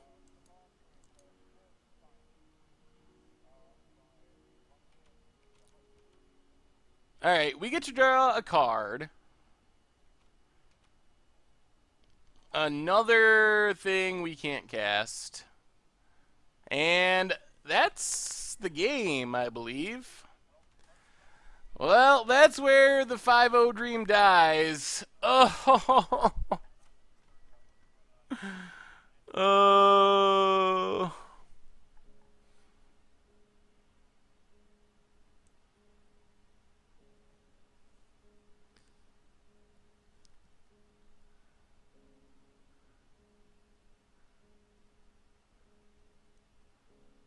Midnight Guard combo deck in Modern? I've thought about that before. And because they got a swamp, they can kill the Blood Moon.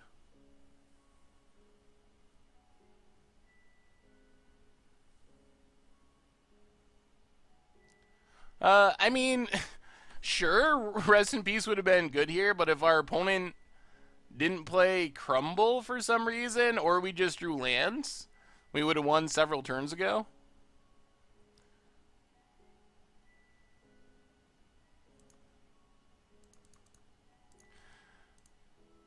I mean, I guess we're not just dead yet. But we could still get back in it, I guess. Maybe. We're dead to any burn spell is the problem. And I would bet our opponent has a Kolaghan's Command.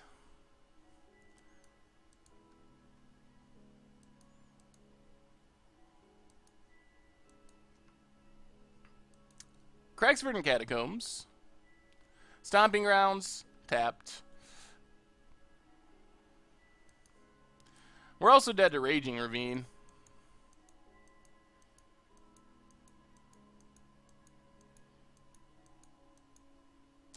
And there's Colgan's command. Oh, that one was so sad. That was incredibly unfortunate. Oh, man. That was just so many things going wrong all at the same time. Well, not much we can do about that.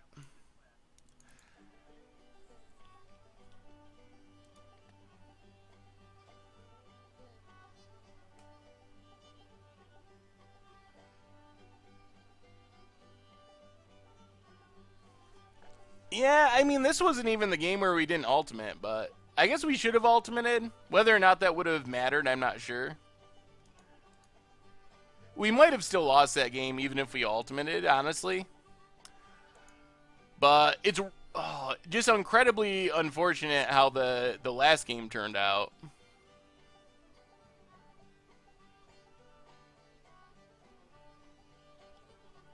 Just because their odds of drawing that swamp are so slim.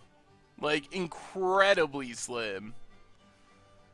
NASCAR Father, I will probably check it out once I'm done streaming. We got a couple more rounds to go.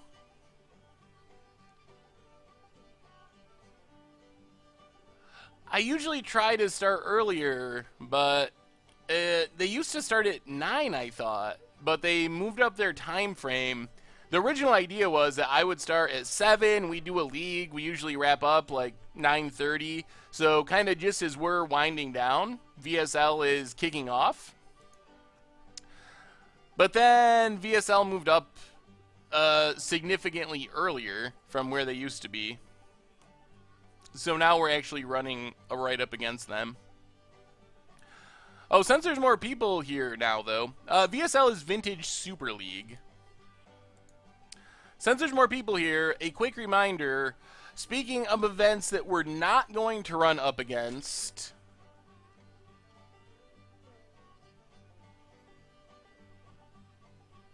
we are not streaming on Thursday because Worlds is happening during the time when we'd normally be streaming. So no Thursday stream, which likely means one stream this week. There's an outside chance that we could have just a random stream at some random point. But no Thursday stream. If you want to watch some Magic, watch Worlds. It should be awesome. I'm super excited for Worlds. So it doesn't happen often that there's a actual Magic event on Thursday nights. But there is this time. Forest for our opponent. And, oh, Elves? I don't know about this. Well, Forest, Noble Hierarch. Pass the turn.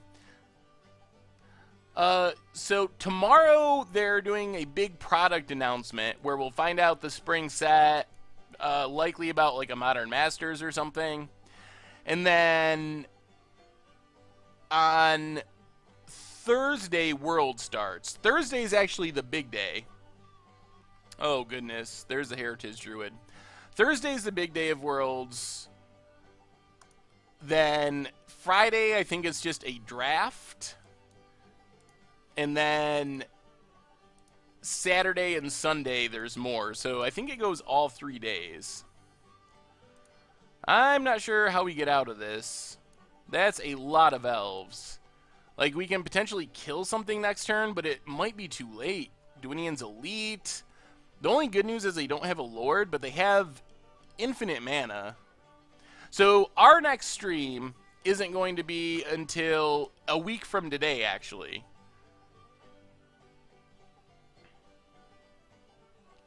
So no Thursday stream this week. Oh, double Lord? Yeah, we don't have Wraths. We need like a Chandra.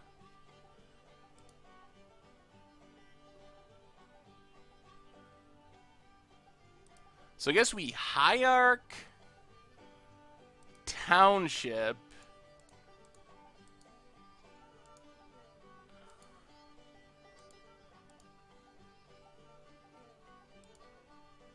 Ralzeric.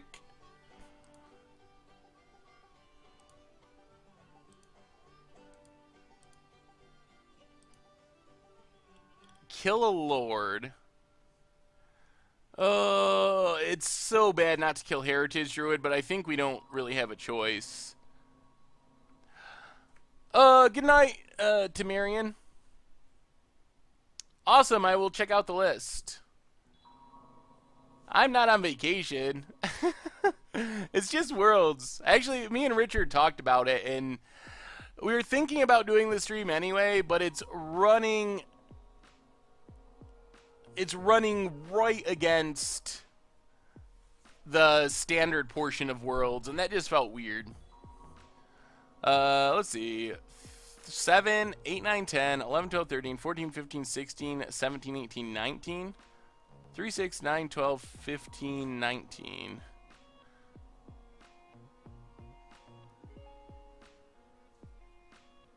Alright, we're dropping to 1. Basically, I think we need to draw a Chandra here. If we draw Chandra, we survive. And potentially win. So, Noble Hierarch, kill a Lord, pump up Jace, we're still dead. Well, that was just a pretty Lord-heavy hand. This seems like it might be a really bad matchup for us.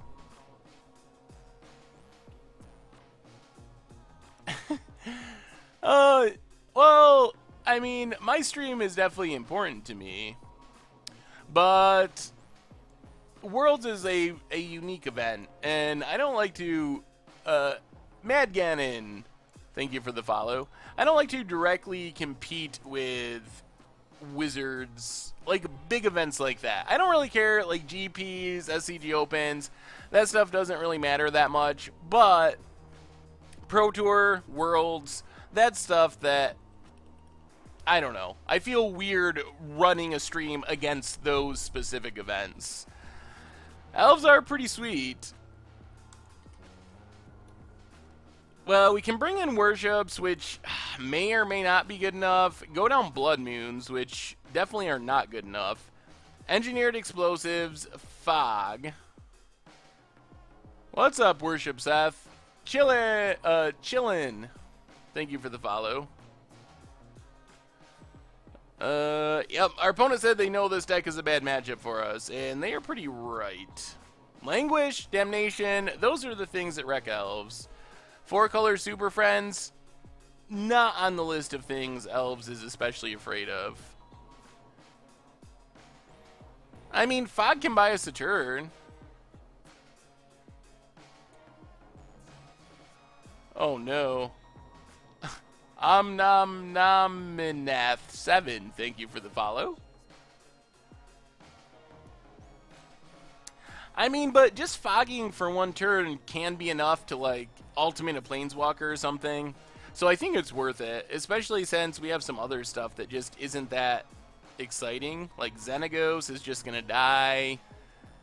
Actually, our entire deck is not... This does not seem like a matchup that we are very good in. I think our value plan is just not likely to work. What we really need to do is ramp into Doubling Season into Tamiyo or Nahiri. I think the search for a Planeswalker just isn't... You're spending 3 mana and deck slots when you could just play more Planeswalkers, so I'm not sure if it's worth it. Well, this hand is fairly fast. A quick Gideon could be enough. So let's Windswept Heath, crack Windswept Heath, get a Forest, and Arbor Elf. Pass the turn. So we can potentially just turn 3 Gideon on the play. What's up, Wolfenkind? Thank you for the follow, by the way. Llanowar Elves for our opponent. Do we think game lands can ever be more expensive than they are right now, or are there too many of them? Like the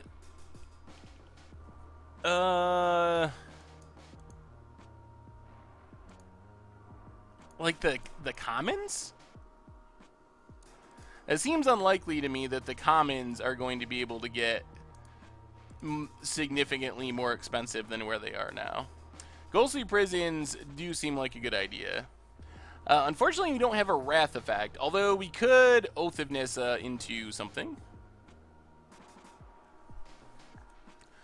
Explosives could be good in the future.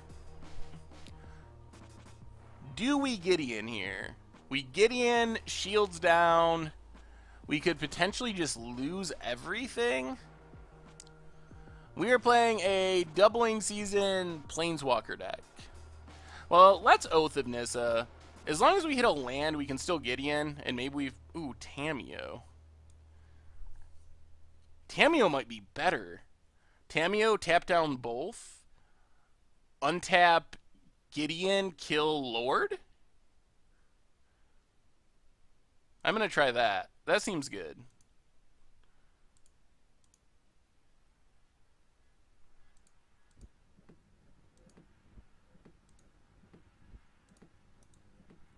I also like Doubling Season. Doubling Season is super sweet. Especially with Planeswalkers. Alright, pass the turn. That at least hopefully buys us time, especially with this Explosives. Problem is Explosives on one kind of wipes our board. Ooh. Ooh.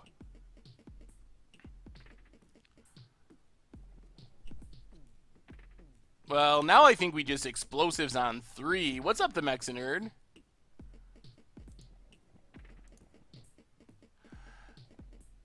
Chillon, happy birthday to you. Yeah, it's super sweet that Channel Fireball has been using some stuff from the site, so... Yeah, we gotta do this. So, Explosives, X3.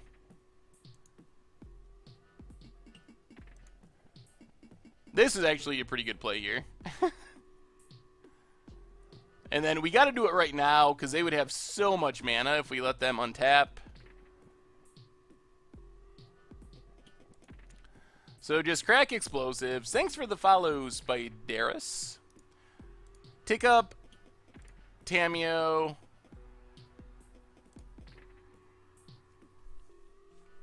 Pass the turn. What do we do against Coco? Not a whole lot. Hope for the best.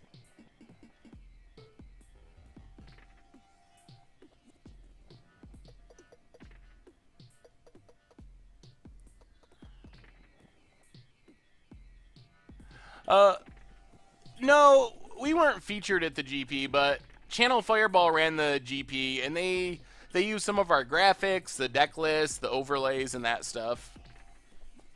So we were kind of featured in that sense. There's a Dwayne's Elite. And a Mystic.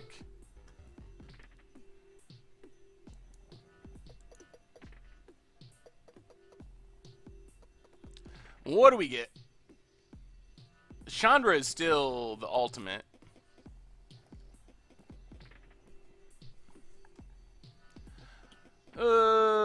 Okay.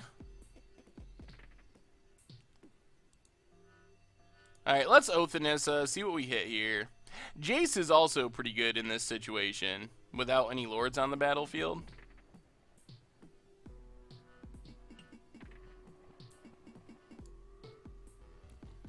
Alright, Westville Abbey. Westville Abbey could also be good, come to think of it.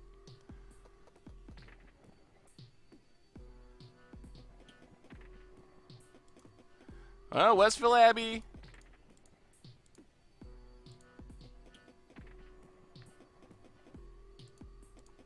Gideon.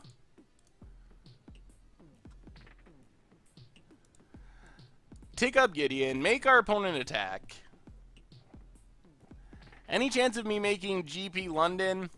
I don't really make US GPs very often, so the odds of me making it to a GP in Europe is very small. So, unfortunately, most likely not. Dwinian.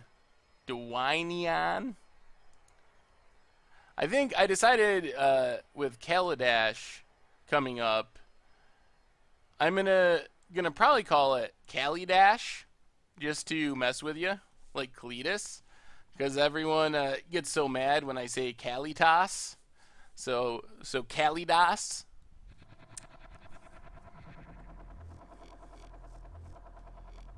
Do I ever play paper? Not much. Yes, GP London against the odds. That is true. What's our opponent have? There's a Coco. What do they hit? Come on, whiff. Whiff would be sweet. Revoker and Lord. Oh! So Gideon's going to die. We're going to draw 2 cards. They're going to revoke our Tamiyo. And we're just going to have to hope we draw into a Chandra, essentially. Ugh, Revoker is so nasty. Maybe they... Oh! Oh, they misnamed Gideon. They still have to attack it and kill it. Oh, that's actually fine. Oh, my goodness. Well, that gives us a chance. Our opponent, we did pump up Gideon, right? We did, yes. Whew! Alright, so I feel better about this because we still have a Tamiyo. What's up, Fugataz? So everything goes at Gideon. We lose Gideon, unfortunately, but we draw 2. Hopefully one of these is Chandra, which would probably just win us the game. Otherwise, are all the episodes out of the Night of? Arbor Elf. Alright, Jace. Noble Hierarch. Okay. So how can we do this? Oh my goodness, how do we do this?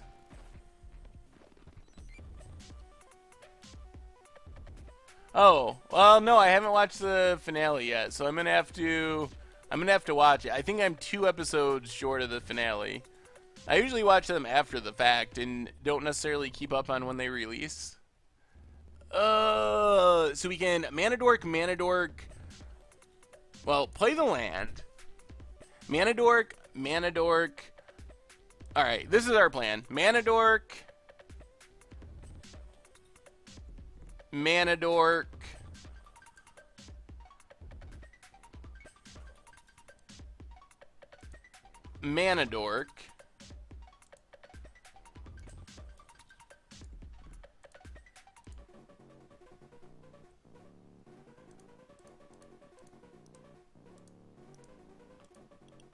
Jace.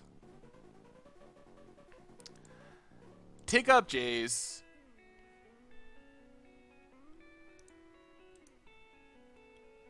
Tap down 2 of our opponent's creatures. What's up, Tracy King? Pass the turn and hope that flipping Ormondal is going to be able to do it. What's up, Gaming is Life? Do I have any favorite players to win Worlds? I would not bet against LSV right now.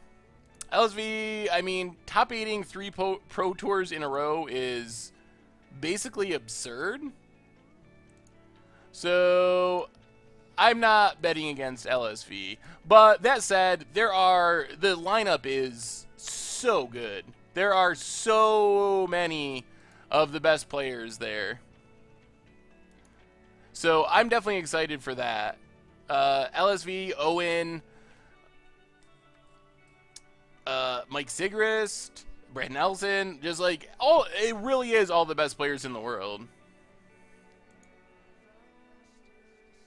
Oh, he didn't. Did I say win the last 3 Pro Tours? He's top 8'd the last 3 Pro Tours. I don't know. He hasn't won them, but I got to look at the roster again. I know the roster is stacked, and I just kind of looked at it and was like, oh, like it's got all the best players in the world. But let's see.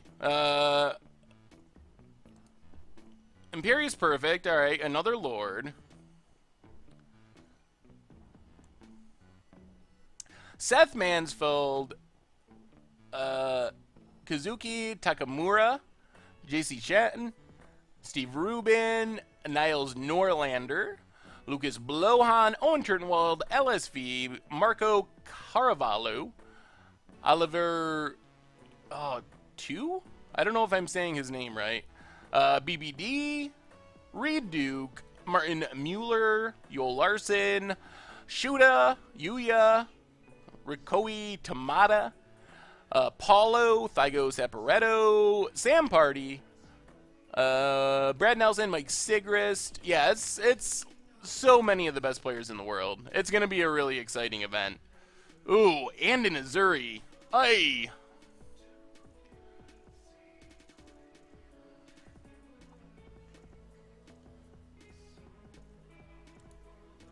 Alright, they're going after Tamiyo.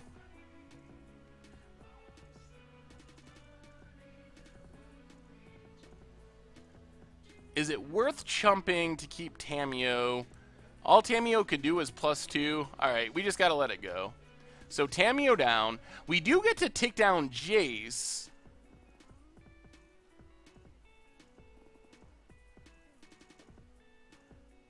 No, this is game 2. We're down a game. Nahiri. So our opponent just has like unlimited mana, right? So they can overrun 1, 2, 3, 4, 5, 6, 7, 8.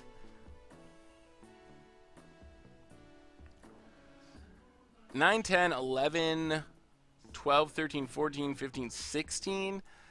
So they're probably going to be able to overrun twice. So being able to tick up Jace doesn't really do anything. Oh, thank you for the follow, someone whose names I just missed.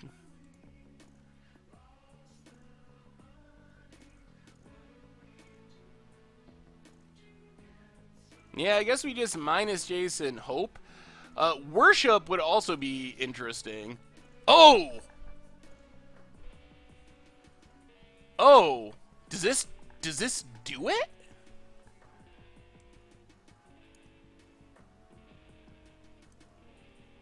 I don't know if this wins us the game. This is crazy. I think we're still gonna lose.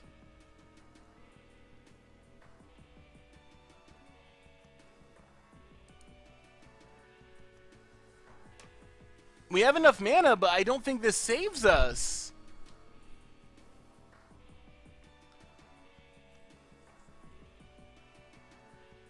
So we... Doubling Season, 5 mana. Nahiri, Ultimate Nahiri.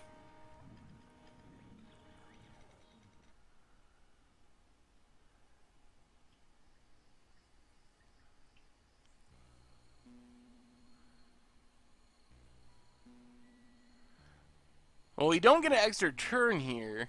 Emrakul is when cast, so we don't actually get an extra turn trigger.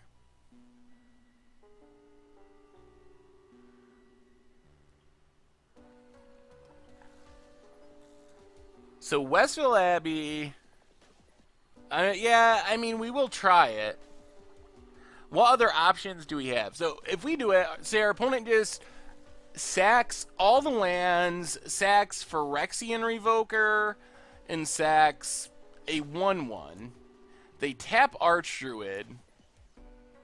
Overrun with Azuri. 7, 6. Oh, we're still way dead.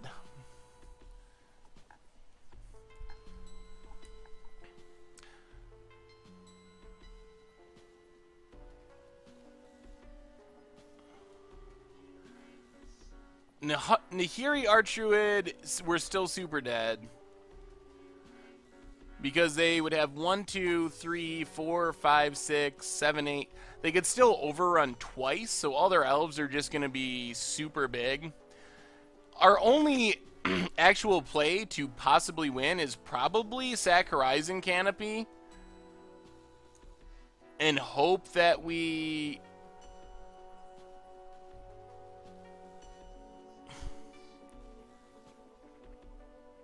Hope that we draw Chandra. We do not have a Tarka. Our only non-mana dork creature is the Emrakul.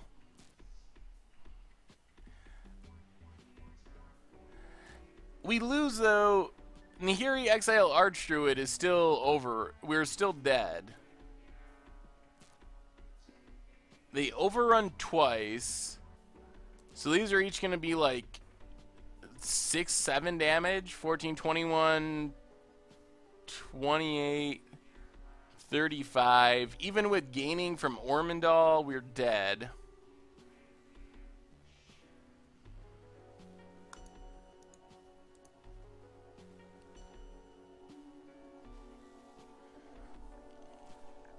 We draw a land.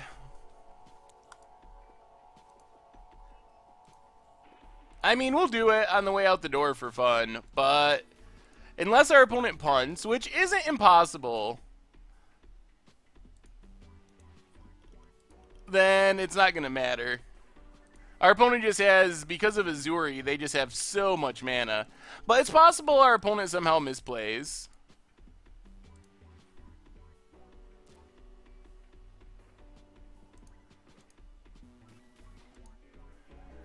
Oh, what's up, Pulbiz?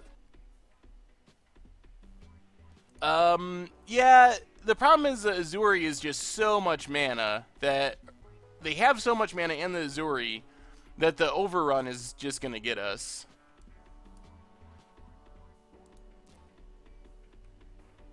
Oh, man, if we had gotten in a couple of random points of damage at some point in the game.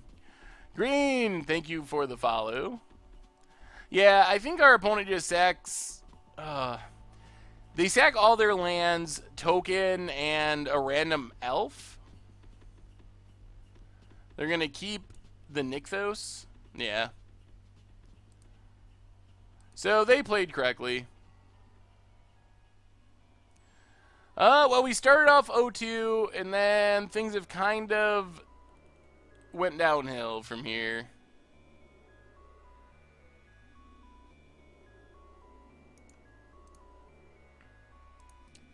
Yeah, I mean, we'll draw an extra card here.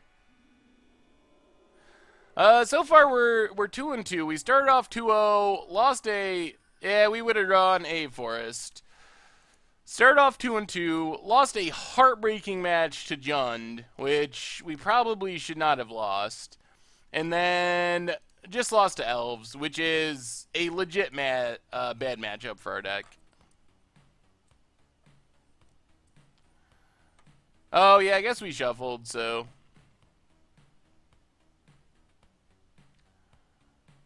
Should have got a Sylvan Caryatid off of our Nahiri.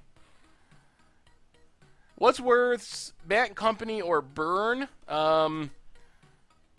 Still Burn, I think. Because standard nothing can really be that bad because it's always going to rotate.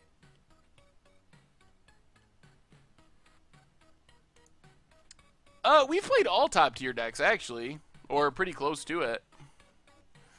Alright, we got to scry into a land. Alright, there's a land.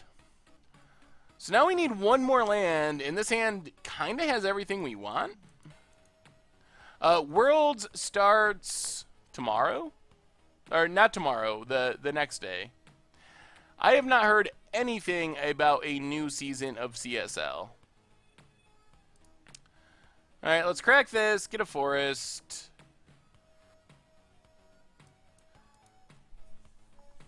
Oh, I want to play this Caryatid.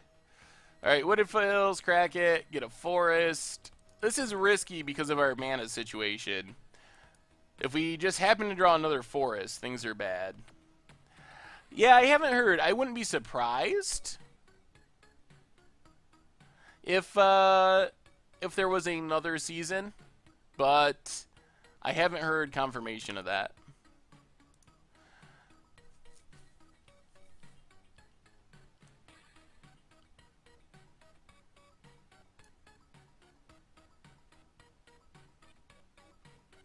Uh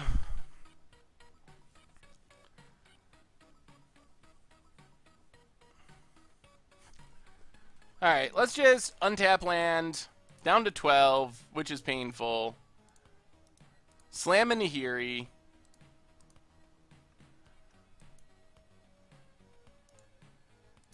Loot with Nahiri. Discard Elspeth. Draw Mana Dork. Opponent cracks Wooded Foothills. Gets a Sacred Foundry untapped. Probably means Boros Charm. Yep, down to 8. So we could just be dead here. Land 3 1-mana burn spells.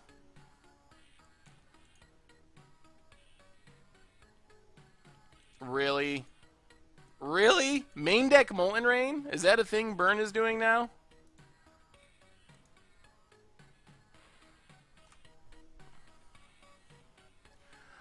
You can either submit them on the YouTube channel. What's up, Zach, LRR? You can either submit them on the YouTube channel, or you can email them to me, or tweet them to me. Who plays Molten Rain in the main deck of their burn? I know, seriously.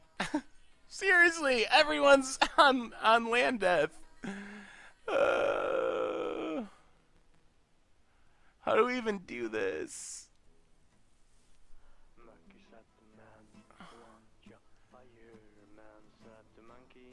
We need Terra Eternal.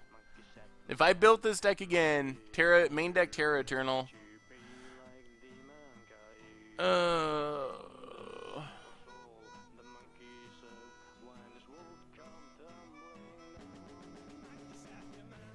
How do we, I mean, none of this really matters. Let's pitch Tamiyo, get a Nissa, Arbor Elf, Forest, Nissa, make a plant. So if somehow we're not dead and we get to Ultimate Nahiri, then we actually win. But the odds of us not being dead are pretty close to 0. Yeah, apparently Jay Zoller. I can't believe how many land destruction spells we've ran into. People are even like sideboarding them in against us. Are we seriously not just dead? Oh my, wow. We're gonna win this game? They're attacking the Nahiri? We get a Westfall Abbey. Okay. We chump. If they can't kill us, they have to send Burn It Nahiri, or we literally win this turn. Are they just slow rolling us? Oh, I see.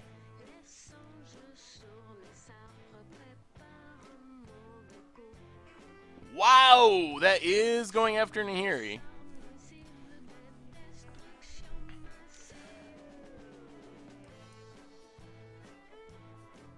What is happening?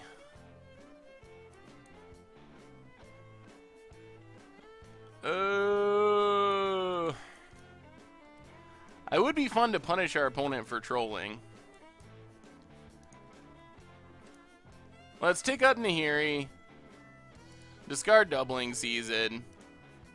Make a token. Birds of Paradise. Noble Hierarch.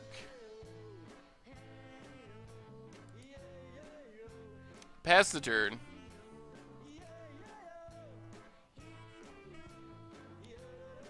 Wolvenkind, I don't think I can actually be your father, but thanks for asking.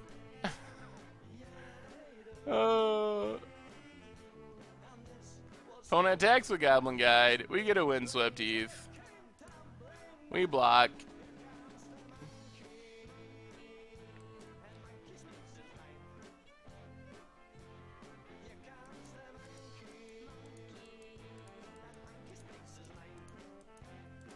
I mean, our way to win, if we're not getting trolled, is Westville Abbey.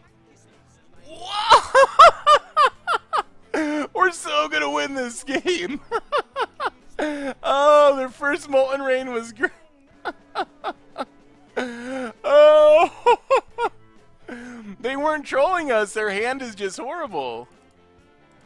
So now we get an Ormondal.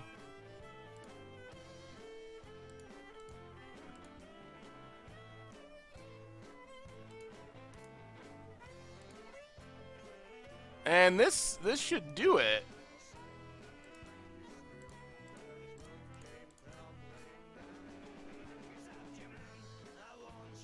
I mean, I guess they could have, like, Skullcrack as their last card.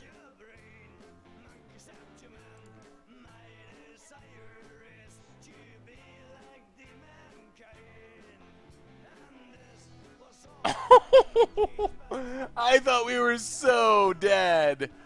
Oh, wow. Wow. Well, we have lots of sideboard hate. We have Leylines of Sanctities and Worships, which are some of the best sideboard cards against Burn. Yeah, I did not think that that could happen. I really thought we were just straight up dead there. Do I have any ideas for decks in Standard after this next rotation? It's a little premature because we don't know Kaladesh yet. And I expect most of the decks that are good now will continue to be somewhat good at least. I could definitely imagine Bant Company just dropping the 4 companies and playing more Tamiyos. White-Black Control still has a lot of good stuff going on. Humans loses, like, Knight of the White Orchid, I think, is basically it. The one Kytheon or some Kytheons. But a lot of the decks should remain more or less intact. So it's more about what's going to enter the format than what's leaving the format with this rotation. How low will the price of Collected Company go? That's actually a really interesting question because of the supplemental product printing. So that's the big question. And the other thing is, the old wisdom is cards drop when they rotate from Standard, then they start climbing. I don't know how much that's going to happen. Like, we haven't seen major gains from Thoughtseize, even the fetch lands, any real significant gains. And if you look at Windswept Heath, it is lagging significantly behind other fetch lands because it was in the event deck, and that's kind of similar to Collected Company. So I think when I first thought of it, I said, oh, it's good in Modern. It probably isn't going to drop that much. But the more I think about it, the more I think that the extra supply and what we've seen with other cards could lead to more of a drop, even though it still is very good in Modern. It was in the Magic Origins Clash Pack, something like that. Alright. One card I'm not sure about in this deck is Nykthos. I don't know about Nykthos. I don't know if I've ever actually activated a Nykthos for mana in this deck. Well, there's a Goblin Guide. And we get a land. And a land. Well, Forest, Birds of Paradise, go. Yeah, it seems very weird. I've left it in from the original build that Todd Stevens made, but I'm just not sold on it. Is this Bolt the Bird? Yup. Alright, we're taking 4. Our opponent's down to 3 cards, and we actually get a blocker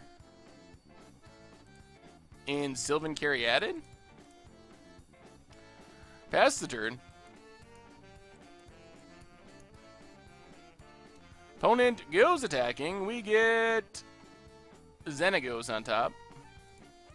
Let's just block Goblin Guide. They're going to double strike. Oh, Oh, okay. Alright. Down to 8.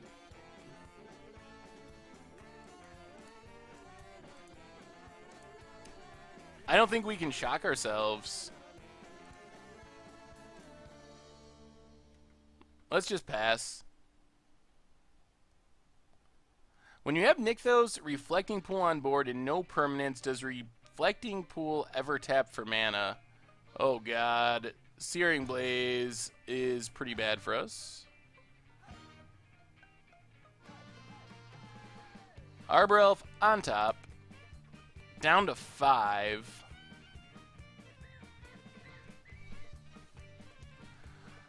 So we get a forest, drop to 4, Xenagos, Arbor Elf, I guess. We're still, I don't know how we're not dead already.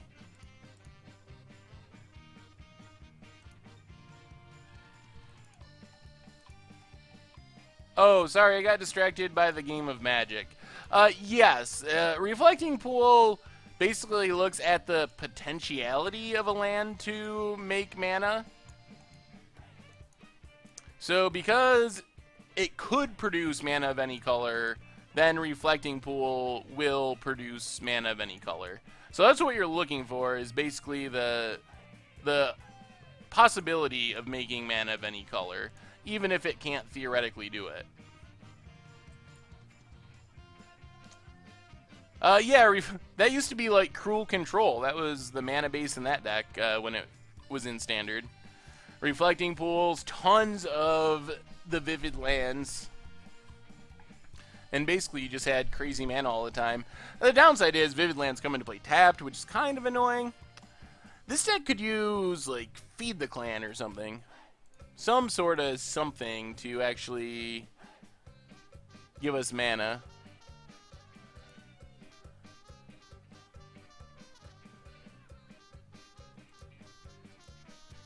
Alright, we get to play first. Ooh! Oh! Good game, Bird. That's what you call a Leyline of Sanctity.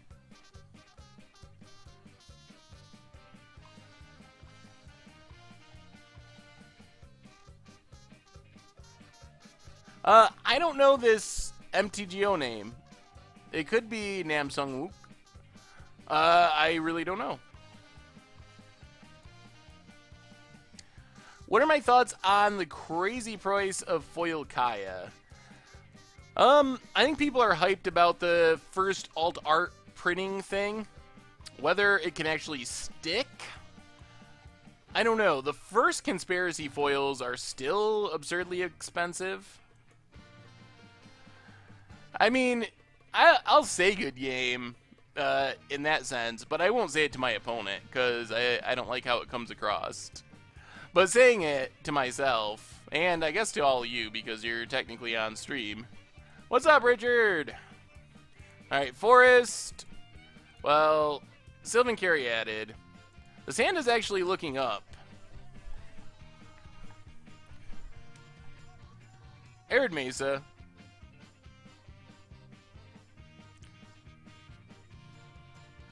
Should we just block?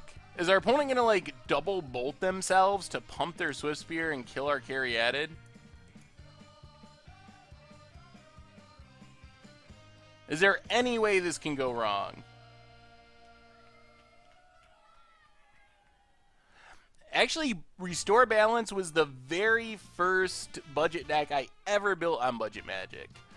And it was a long time ago, and I was just learning how to make videos and finding my voice, so I could imagine doing it again.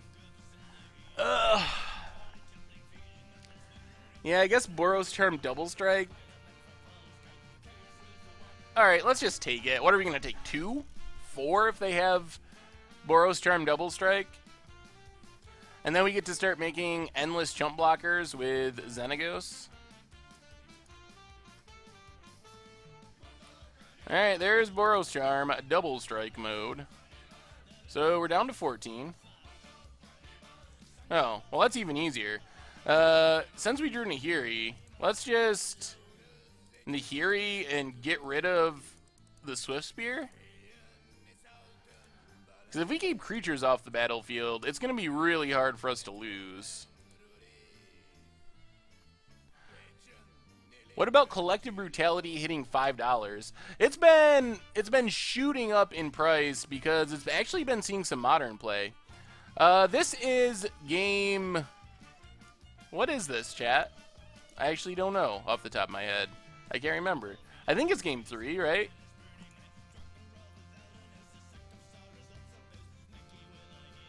Take up Nahiri, pitch land, draw another land.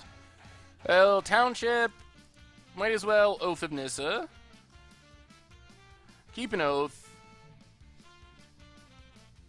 Oh, Worship going to the bottom.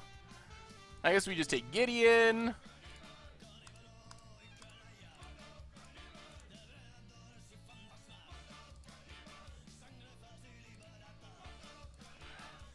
I kind of don't want to play Xenagos here because that actually gives our opponent a creature. Oh my goodness. This interface for Oath of Nissa is so ridiculous. Click a mana symbol.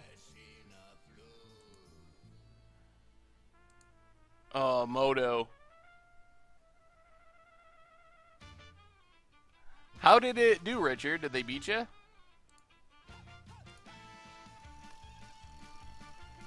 Alright, let's pass.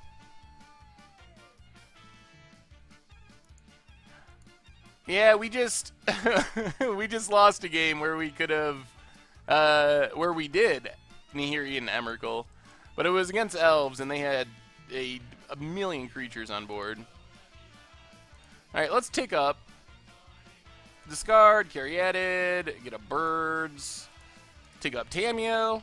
We might actually just ultimate Tamiyo the slow way. Or our opponent might just scoop to this Gideon is another possibility.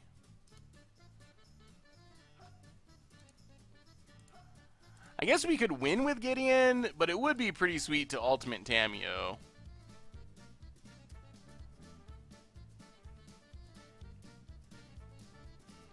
We haven't done that yet. That would be a good achievement to unlock. Oh, does Searing Blaze actually target a player?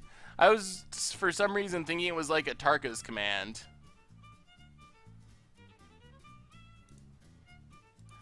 Alright, let's discard Birds. Get an Arbor Elf. Tick up. Alright, sorry opponent. I'm not intentionally trying to troll you. I just really want to ultimate a Tamiyo. Don't take it personally. Also, don't scoop to the Tamiyo. Ultimate. Yes! Oh my god, and a doubling season? This is going to be the most absurd turn. Oh my goodness. So, let's cast a free doubling season. Cast an Oath of Nissa. Keep an Oath of Nissa. Get a Nahiri. Put the rest to the bottom. Cast a Xenagos. Ultimate Xenagos.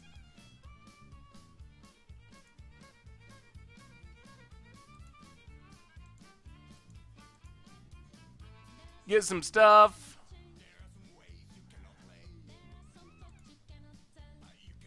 Then we play a Nissa. Sack Horizon Canopy.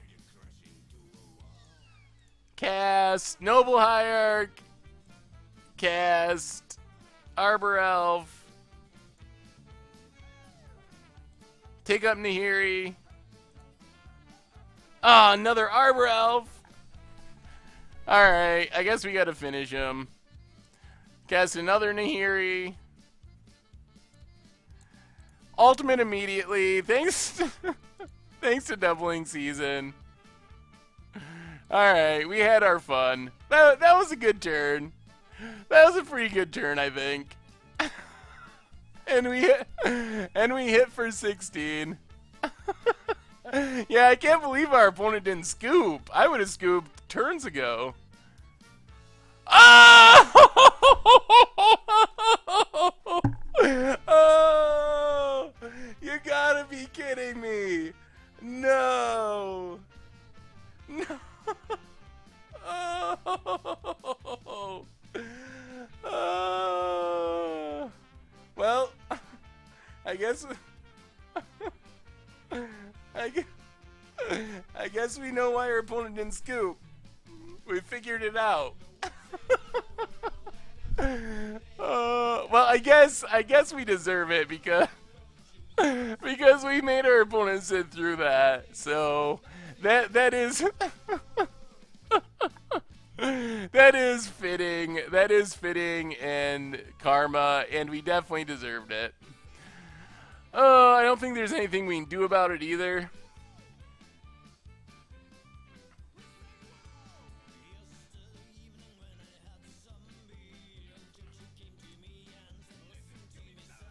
Oh, it can't. Can our opponent target us though?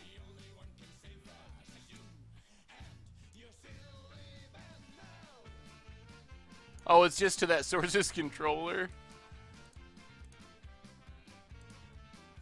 Oh, alright. Well.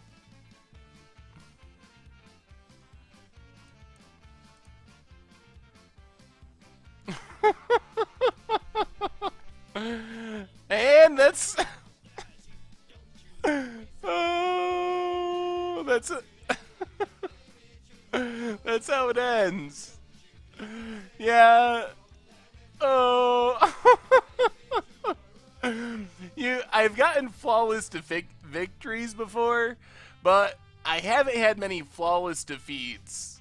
This might be the first time. This might be the first time that I've ever lost with my opponent having 0 permanents on their side of the battlefield. Oh, what was the pun? I don't think I can redirect to my planeswalkers. The opponent actually chooses that. I don't know why it pops up like that on Magic Online.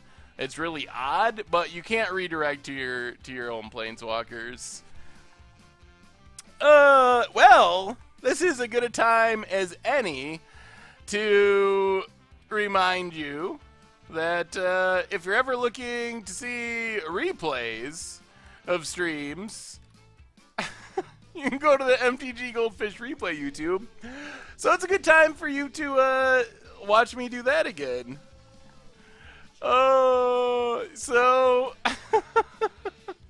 Also, we got playmats. If you want a sweet playmat, pick one up.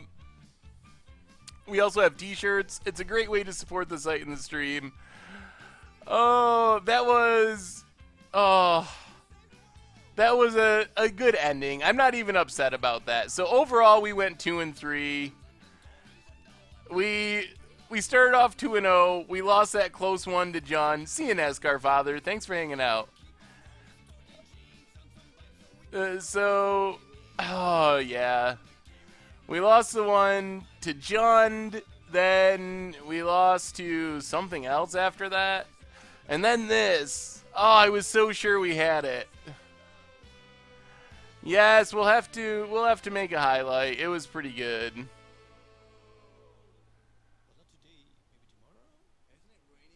No, opponent didn't say anything the entire match. They just sat there and watched us excessively combo off with our Tamiyo emblem.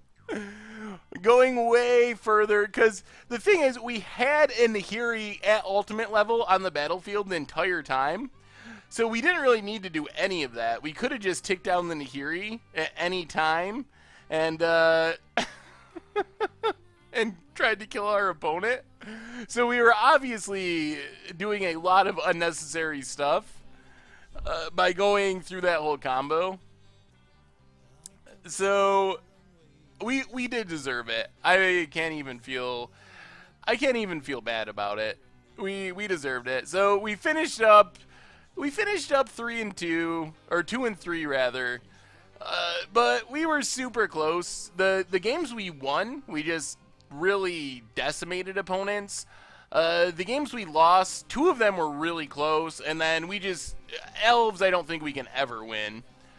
Yeah, unfortunately, Nissa is one of the only planeswalkers in our deck that can't immediately ultimate with a doubling season on the battlefield. It comes in one loyalty short. Anyway, everyone, I think that's going to be all for tonight. That's a good ending point. So, so a reminder, one last thing. I mentioned replays, ways to support the stream with t-shirts and so forth. Oh, I'm your friend too, Worship Seth. I don't know if Richard's still in here. I don't remember the cost. I want to say like $10 or $15, but I'm not. Don't quote me on that. Send a comment on YouTube or a message on Twitter or an email, and I'll be able to answer you for sure. So, oh yeah, I'll pass on the message that people like the Lands article. That was pretty sweet. Now there's Richard. Shipping to the UK is $15. Yes, you are all my friends, and thank you so much for hanging out.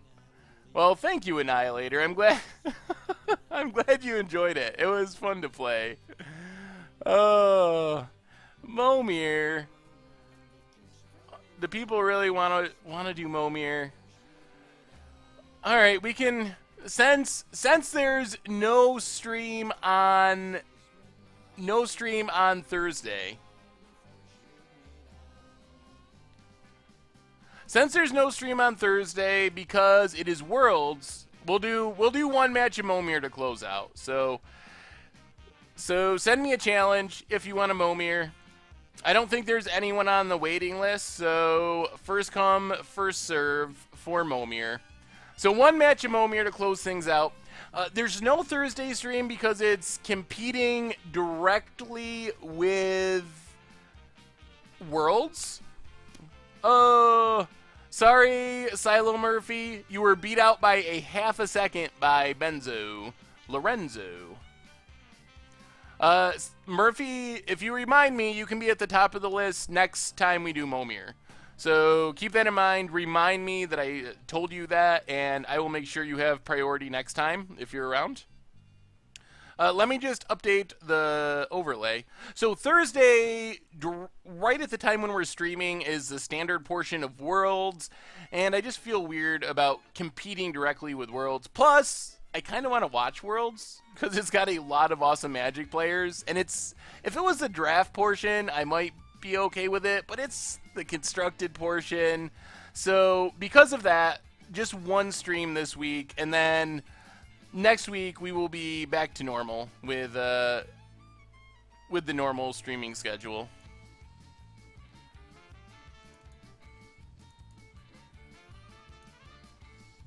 All right, Momir overlay is up. We won the die roll. Rudaba, I'm glad you made the live stream. Thanks for hanging out. Yeah, I probably should highlight it and post it somewhere. It's a great example of karma. Yeah, I don't know what happened to Stu. I picture him, like, have you ever seen the TV show Hoarders? That's how I picture Stu's house, but instead of piles of old newspapers and stuff like that, it's just boxes of bulk Magic cards.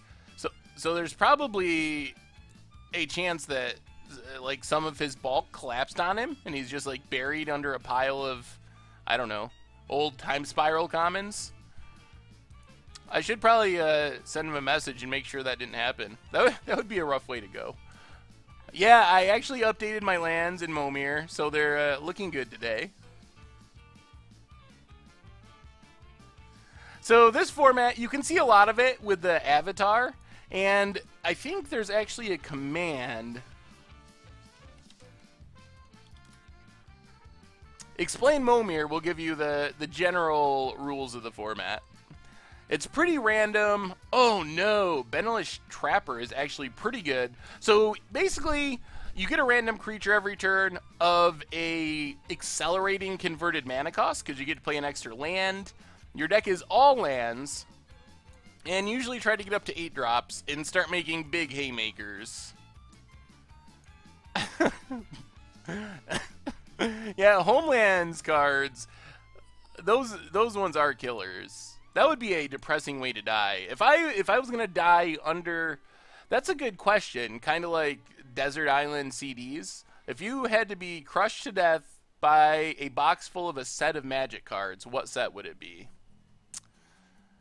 That's a hard one.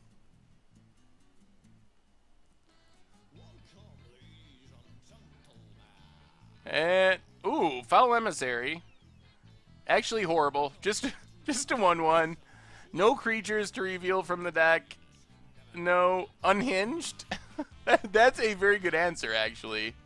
Zendikar. Shadowmoor Alpha. Yup.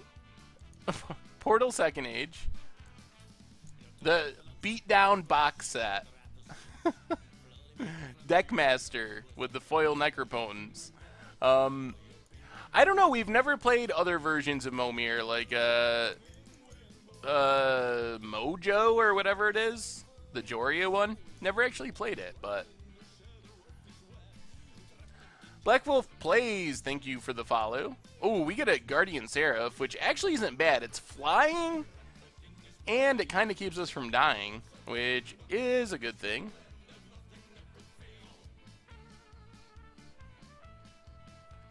Yeah, if you haven't followed the Twitch, also do that. And of course, the replay YouTube.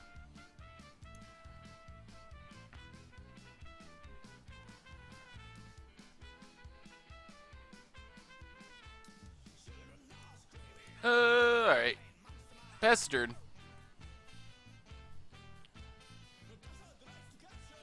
We did play Momir. Oh, that was so bad. And the 1-drop Momir. Whose idea was that? Was I playing the Mexinerd?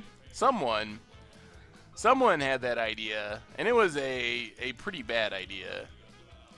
I think my 0-drop idea was worse, though, because it was just like make 0-drops and then all of a sudden play lands until you race into Emrakul.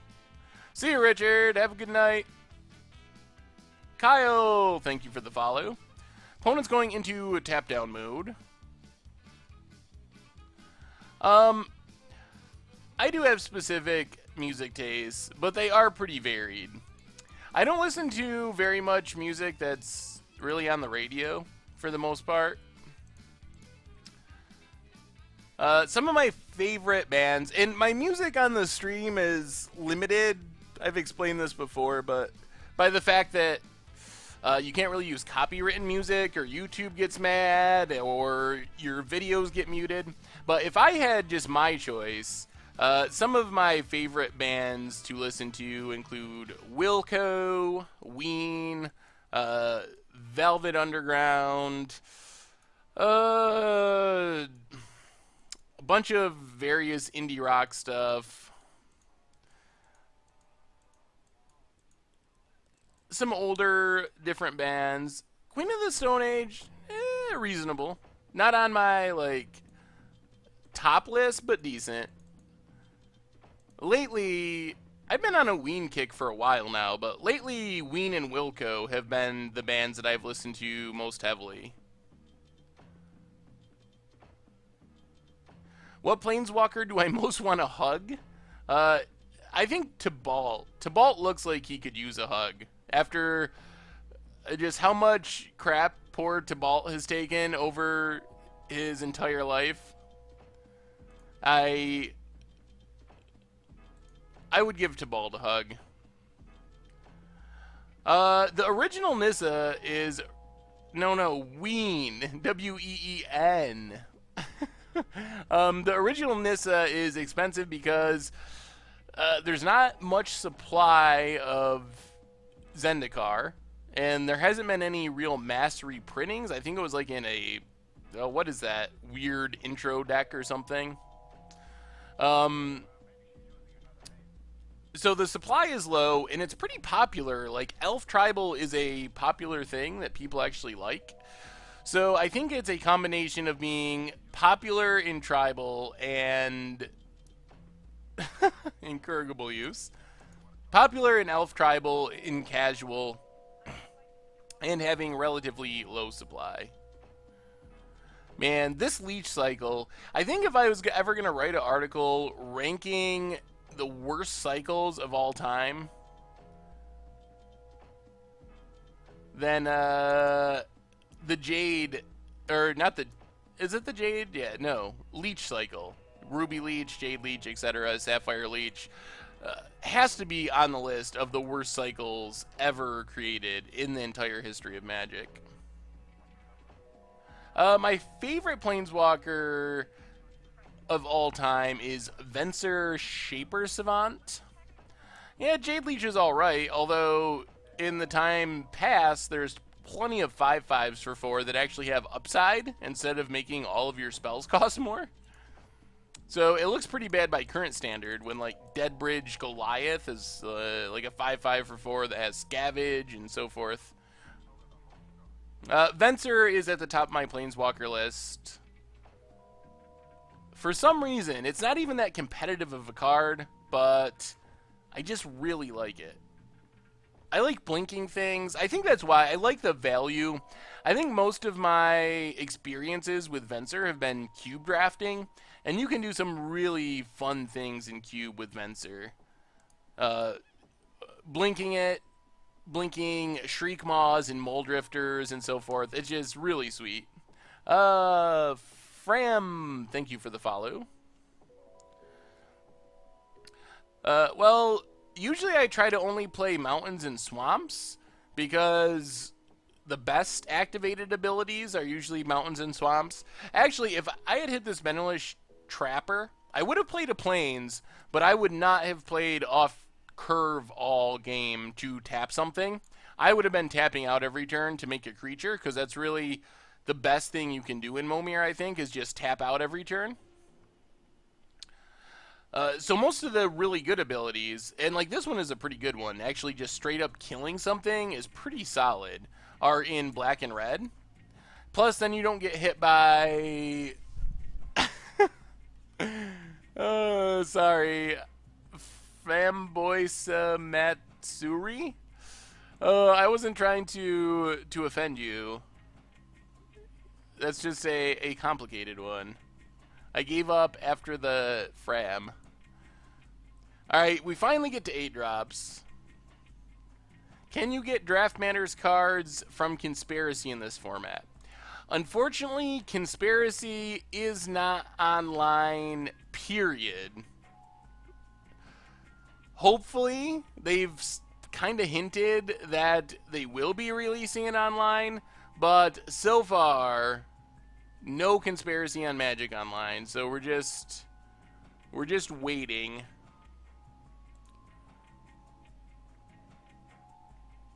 Well, we get to beat in with our Bull Ceradon. Yeah, I mean, Blastoderm had a downside too, though. Blastoderm is a pretty nutty creature, but now there's just straight up the banding lands. Oh my goodness. So funny sometimes when I try to build commander decks, sometimes I want to play Urborg, and I take and... yeah, this Tidal Force is very good. You type Urborg in, and you get this, like, really random old land named Urborg, and sometimes I've even accidentally put it in my deck.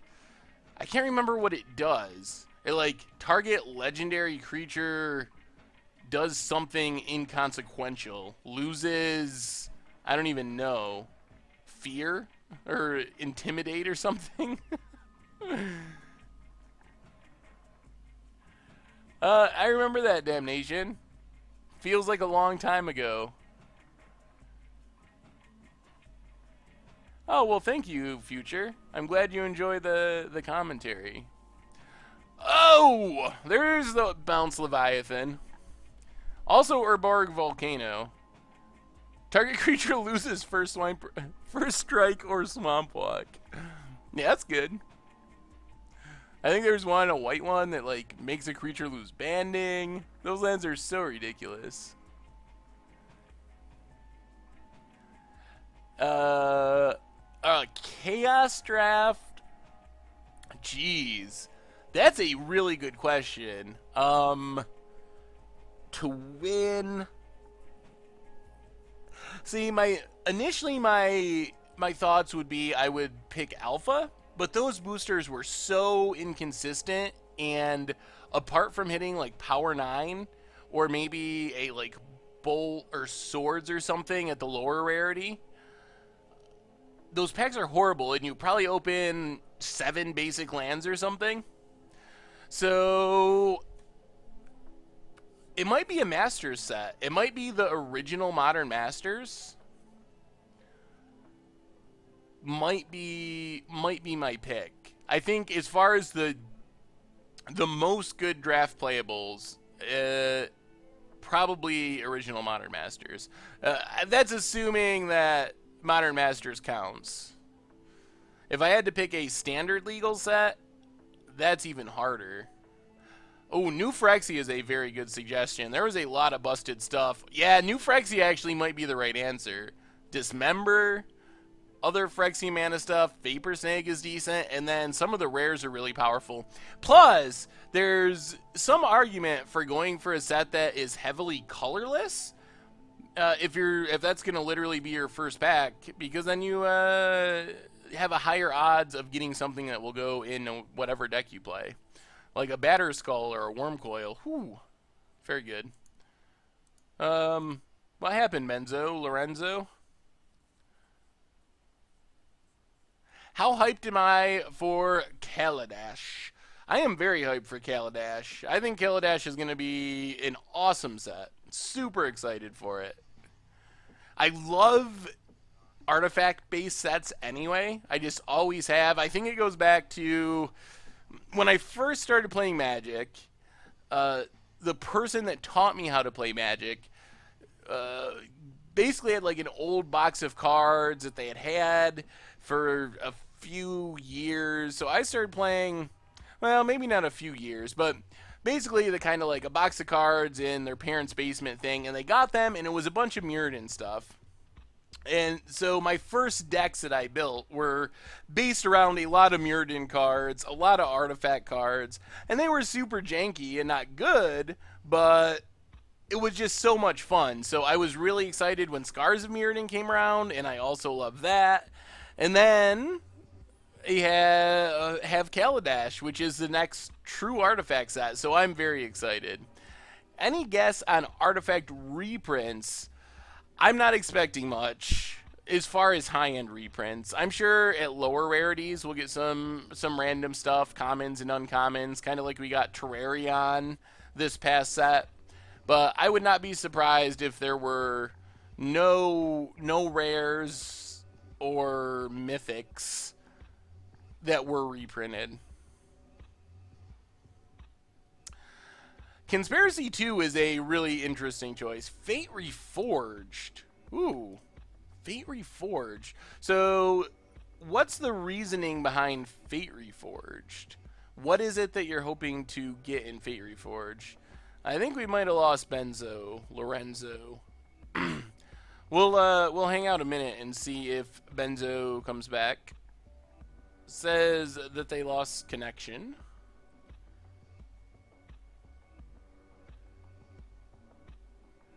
Kaladesh.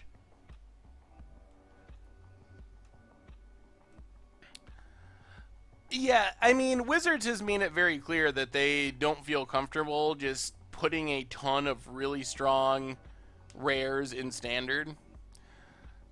Yeah, well, let's see. I'll give Benzo another minute or two. 14:30 on the clock. Go down to 13 minutes. If Benzo doesn't return by then I'm going to assume that Benzo had something come up, or an internet crash or a moto crash. Yeah, Elite Scale Guard is very good. I forgot about Elite Scale Guard.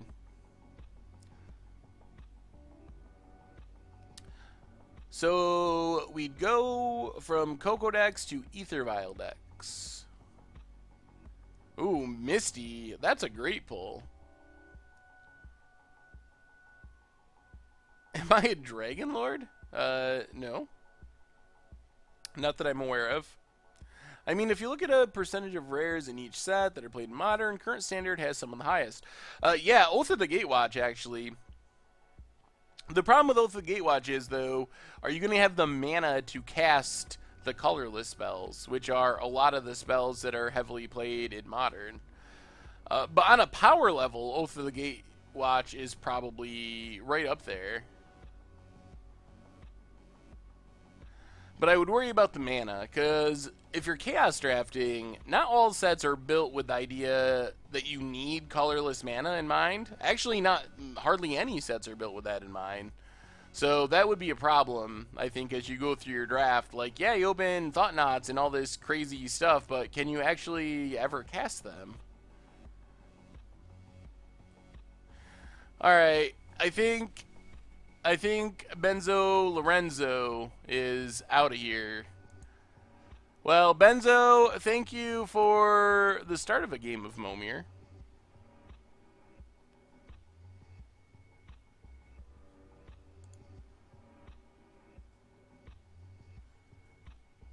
You would love to see me play my favorite deck.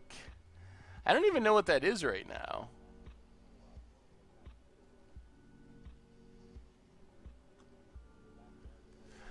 Well, I guess Momir was semi-bust. I guess I get to declare myself the winner by default. The two sweetest words in the English language.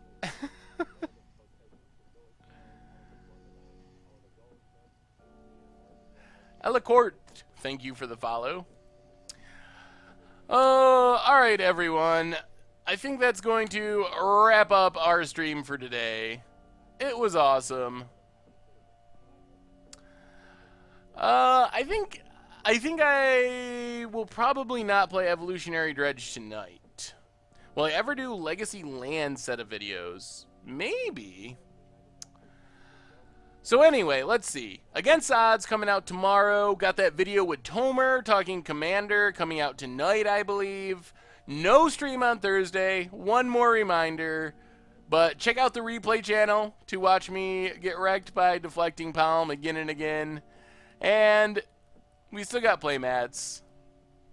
I think the best Modern budget deck I've ever made is, or ever played, I guess is probably a better way of putting it, is 8 Whack or Burn. I think those, as far as just being the most competitive, I think those are the best. I don't know if Magic Online can support Canadian Highlander, but I am interested in the format. So I would be interested in it, but I'm not sure if Magic Online can handle it.